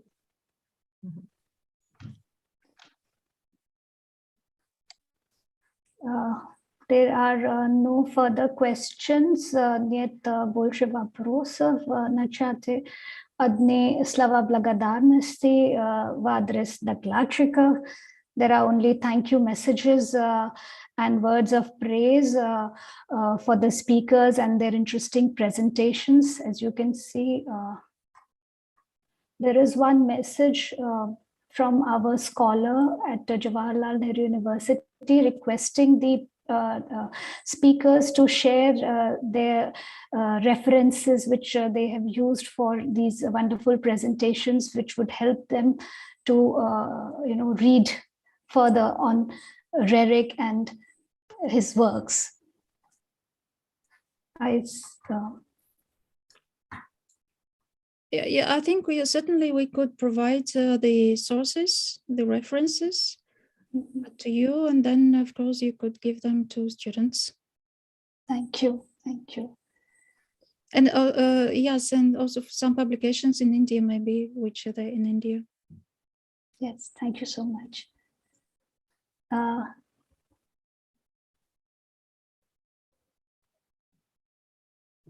Есть еще вопрос?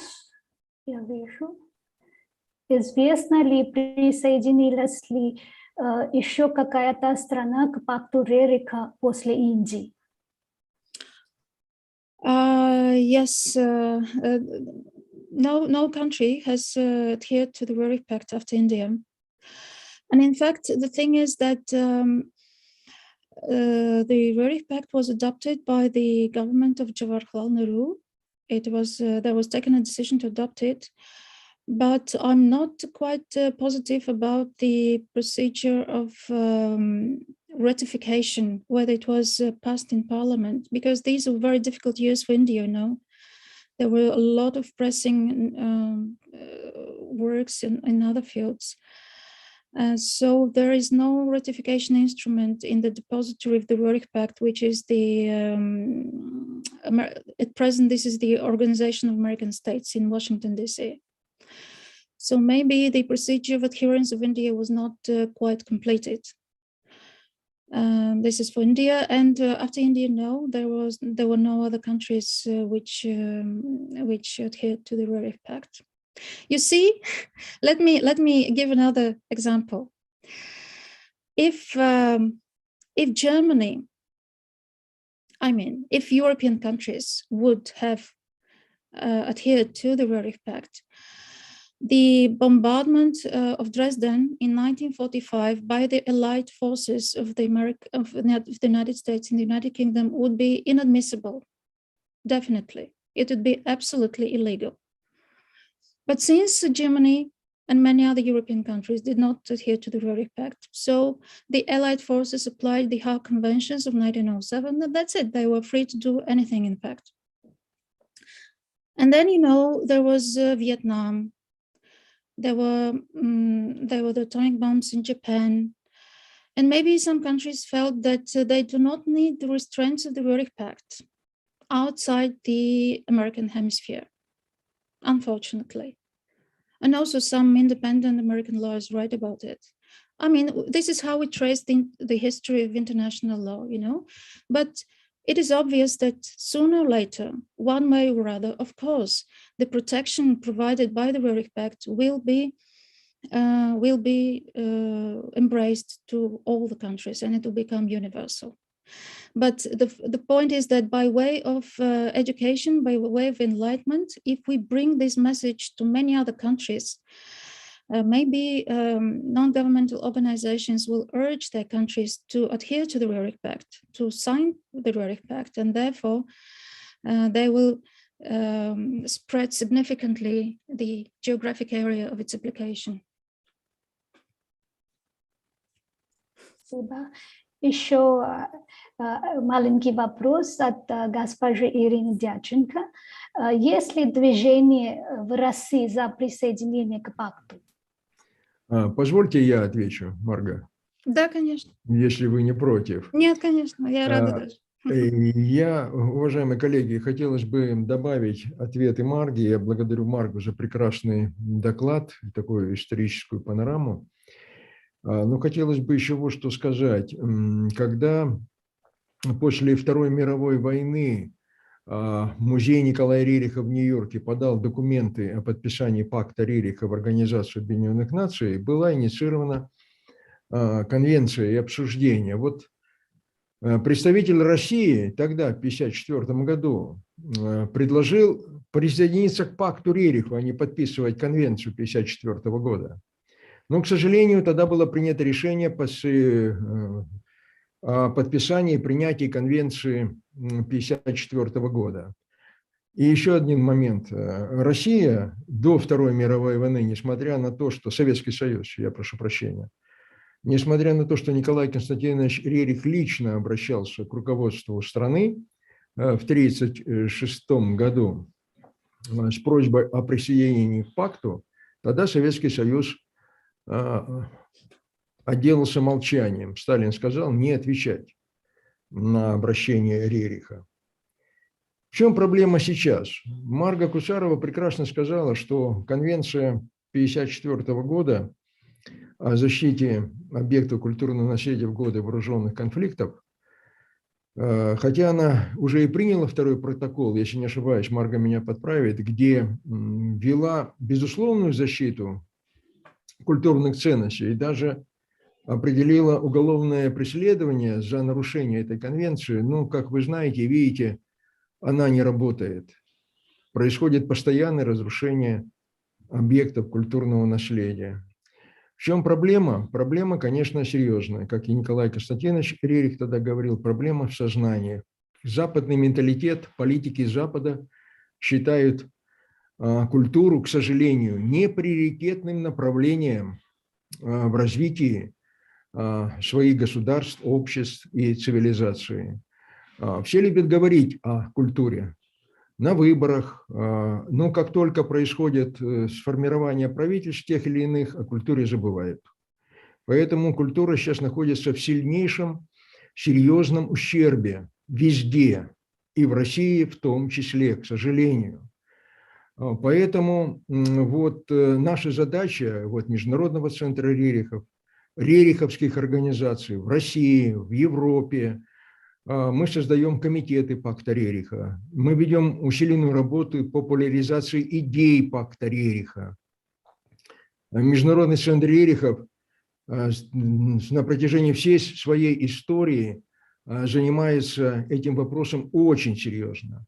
А в 2012 году мы начали серьезный международный культурно-выставочный проект под названием «Пакт Рериха. История и современность», который прошел уже более 20 стран, продолжается до сих пор. Я знаю, что мы и в Индии проводили этот проект в некоторых городах. То есть наша задача, конечно, сейчас в основном просветительская, объяснять, поднимать эту проблему с той целью, чтобы в итоге, конечно, международное сообщество, государства присоединялись к пакту Рерихов, потому что нет другого пути, чем через культуру. Это девиз Рериха «Мир через культуру» является сердцевиной пакта Рериха. Нет другого пути. Ни политика, ни экономика не в состоянии сейчас сохранить мир на планете. Поэтому вот давайте вместе, дружно, и будем работать в этом направлении. Спасибо большое. Да, вы абсолютно правы, да. Вот это именно сейчас нам надо делать, потому что вот для развития культуры именно такие пакты, они должны быть осуществлены. Вот как они есть, так и надо продолжать. Да, правы вы. Спасибо. I saw another question from my colleague from the Austrian Rerich Pact Committee, Leila Strobel. What would be your recommendation for the implementation of the pact at the level of civil society and within the frame of the social movement?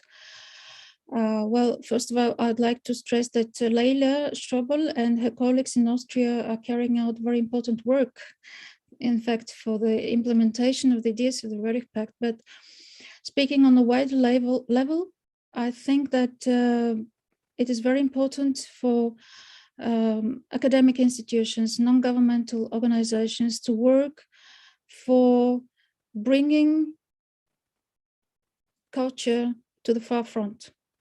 When I say culture, I mean arts, science, education, spirituality, bringing it to the forefront, because it is obvious that today, at least in Europe, in the Western world, the finance and money are the leading principle, but we have to work for the priority of culture, really.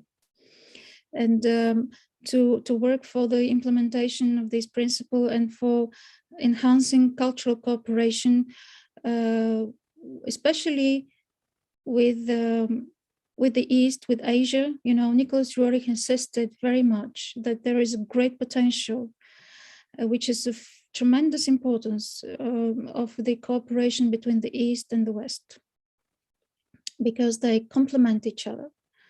And in this cooperation, culture should be foremost. I mean, culture should be the basis of this cooperation, and everything else should come afterwards.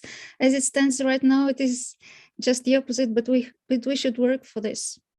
And I hope our event today is a step small step in this direction. Thank you. Thank you. There is one question from Ms. Irina Dyachenko for Mr. Gautam Ghosh. The question is whether there is amongst Indian youth, do you see any interest towards the works of Nikolai Roerich?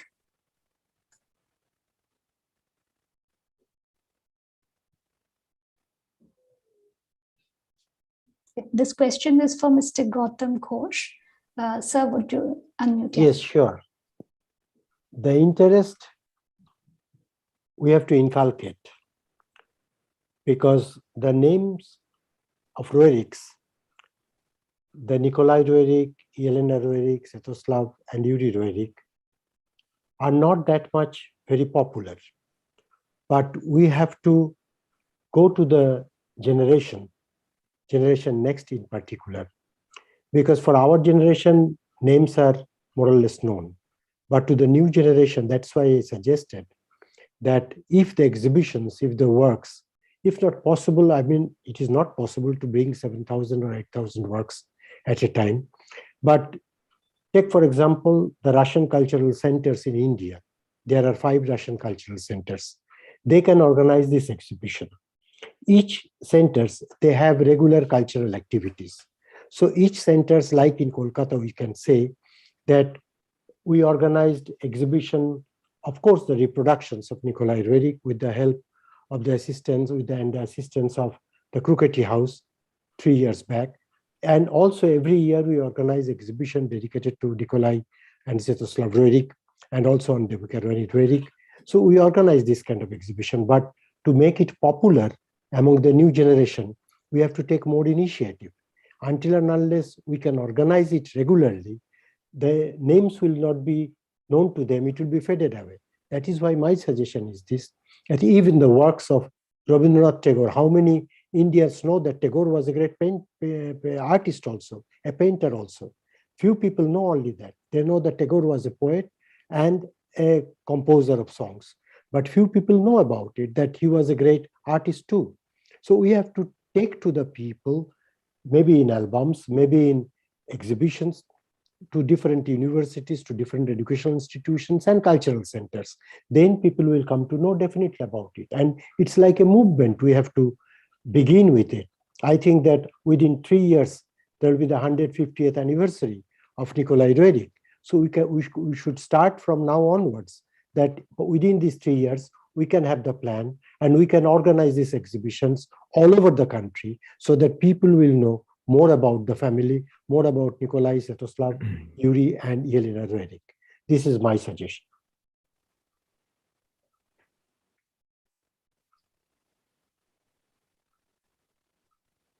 Thank you, Mr. Ghosh. I think Mr. Alexander Stitsenko want to say a few words. Please. Да, спасибо большое, госпожа Мину. Я благодарю за предложение господина Гоша. Я говорил, что в Индии находится сейчас и уже давно находится выставка Международного Центра Рерихов, посвященная пакту Рериха под названием «Пакт Рериха. История и современность», которая снабжена достаточно интересной серией репродукций картин Николая Рериха. Давайте подумаем, как можно ее совместно использовать по учебным заведениям Индии.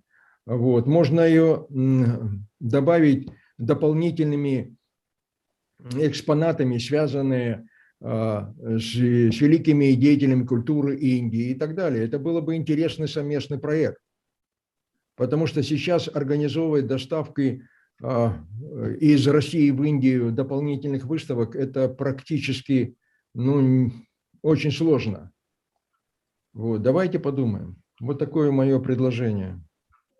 Yes, I have one suggestion in this regard. Say, for example, once you organized an exhibition at the Shantiniketan in Vishwabharati, in association with the Vishwabharati University, I believe that in that way, we can organize some exhibitions everywhere. And taking this opportunity, I would like to inform you also that Vishwabharati's Kala Bhavan, the art center, they possess one painting of Nikolai Roerich, which was presented to Rabindranath Tagore. That is with them. So it's an original one. We can have it with them. We organized with the reproductions, but only one painting was there, which was presented to Rabindranath Tagore. It was based on a ballet event. It was a portrait of Tsar Berendei. It was a character of Russian folk tales, as you know very well, based on the famous ballet of Snow Maiden. So it is there. It was presented to Rabindranath Tagore. It is with them. Only one is in Vishwabharati. But we must see the original, some of the originals also. Few other centers, like in, as I mentioned about this Jagadish Chandra Bose's house, which is now a center for science. So they also have one. Then Sviatoslav Roerich's painting also in the Bild Academy of Art and Culture. Few are there, but the people have no such knowledge how vast was the creation of Nikolai Roerich and his family. So that should be propagated. That should be taken to the people, because art belongs to the people. It should come to them, and so that the people will come to the art. I think we can involve people to organize this movement, that culture for peace and peace for culture.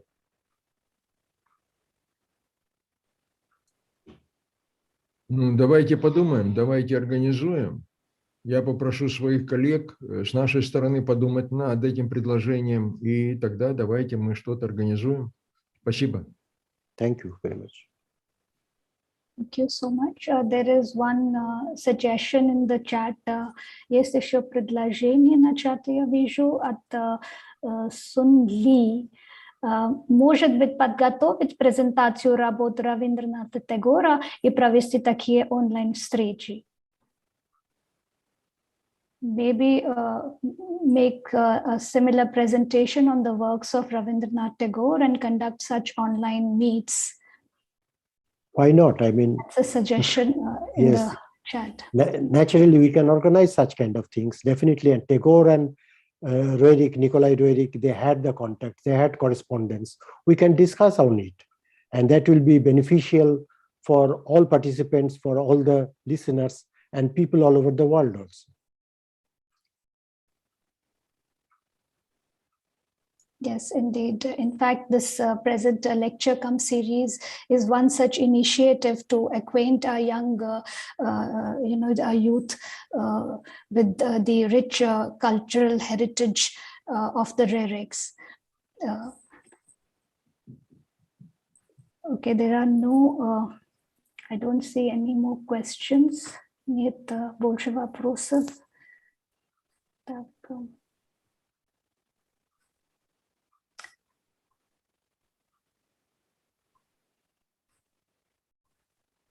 Дорогие участники, есть еще какие-нибудь замечания, вопросы у вас?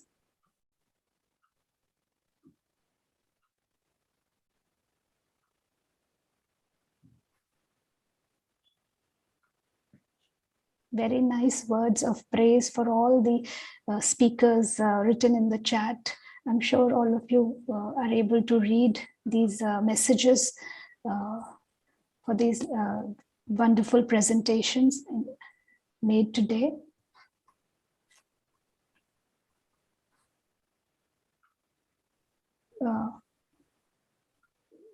Так, если больше нет вопросов, нет замечаний, то так давайте тогда мы благодарим всех участников.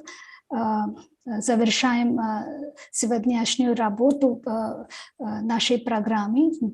Для меня большая честь выразить глубокую благодарность всем нашим докладчикам, госпоже Ларисе Сургине,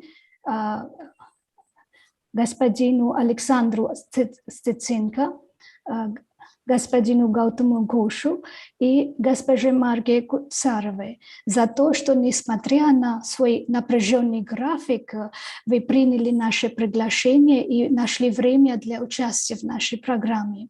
Примите нашу искреннюю благодарность за ваши познавательные и интересные выступления. It's my privilege to express our deep gratitude to all our speakers today, Mrs. Larisa Surgina, Mr. Alexander Stitsenka, Mr. Gautam Ghosh, Ms. Marga Kutsarova for taking time out of your busy schedule and to participate in our program. Please accept our sincere thanks for your enlightening and interesting talks. It was indeed an enriching and rewarding experience to listen to your talks. Thank you. Благодарим еще сотрудника от посольства Российской Федерации Алексея Ильювеева за его речь и добрые пожелания. We also would like to thank our colleague from the Russian Embassy, Mr. Alexei Ilyuviev, for being with us today and for addressing the gathering. Мы также благодарим коллег Международного Центра Рерихов в Москве за сотрудничество в организации этого мероприятия. Мы также благодарим всех наших участников за активное участие сегодня. Мы высоко ценим вашу поддержку и надеемся увидеть вас и завтра. We thank all our participants for joining the program today, and we really truly appreciate your presence and participation in today's program, and we hope to see you all tomorrow as well. Завтра наша программа начнется в 2 часа по индийскому и 16:30 по московскому времени. Tomorrow our program will start at 2 p.m. India time and 4:30 Moscow time. So see you all then. Please do not miss. Even tomorrow's lectures, talks are going to be as interesting. So see you all tomorrow. Have a nice evening. Желаю вам приятного вечера. Спасибо. Спасибо вам большое. А мне позвольте поблагодарить наших модераторов за прекрасное ведение нашего семинара. Да, и я хочу напомнить, в 11:30, потому что, может, многие не слышали, по московскому времени, это тот, кто живет по московскому времени. Спасибо большое. До завтра. До завтра. До завтра. See you all tomorrow. Thank you so much. Спасибо.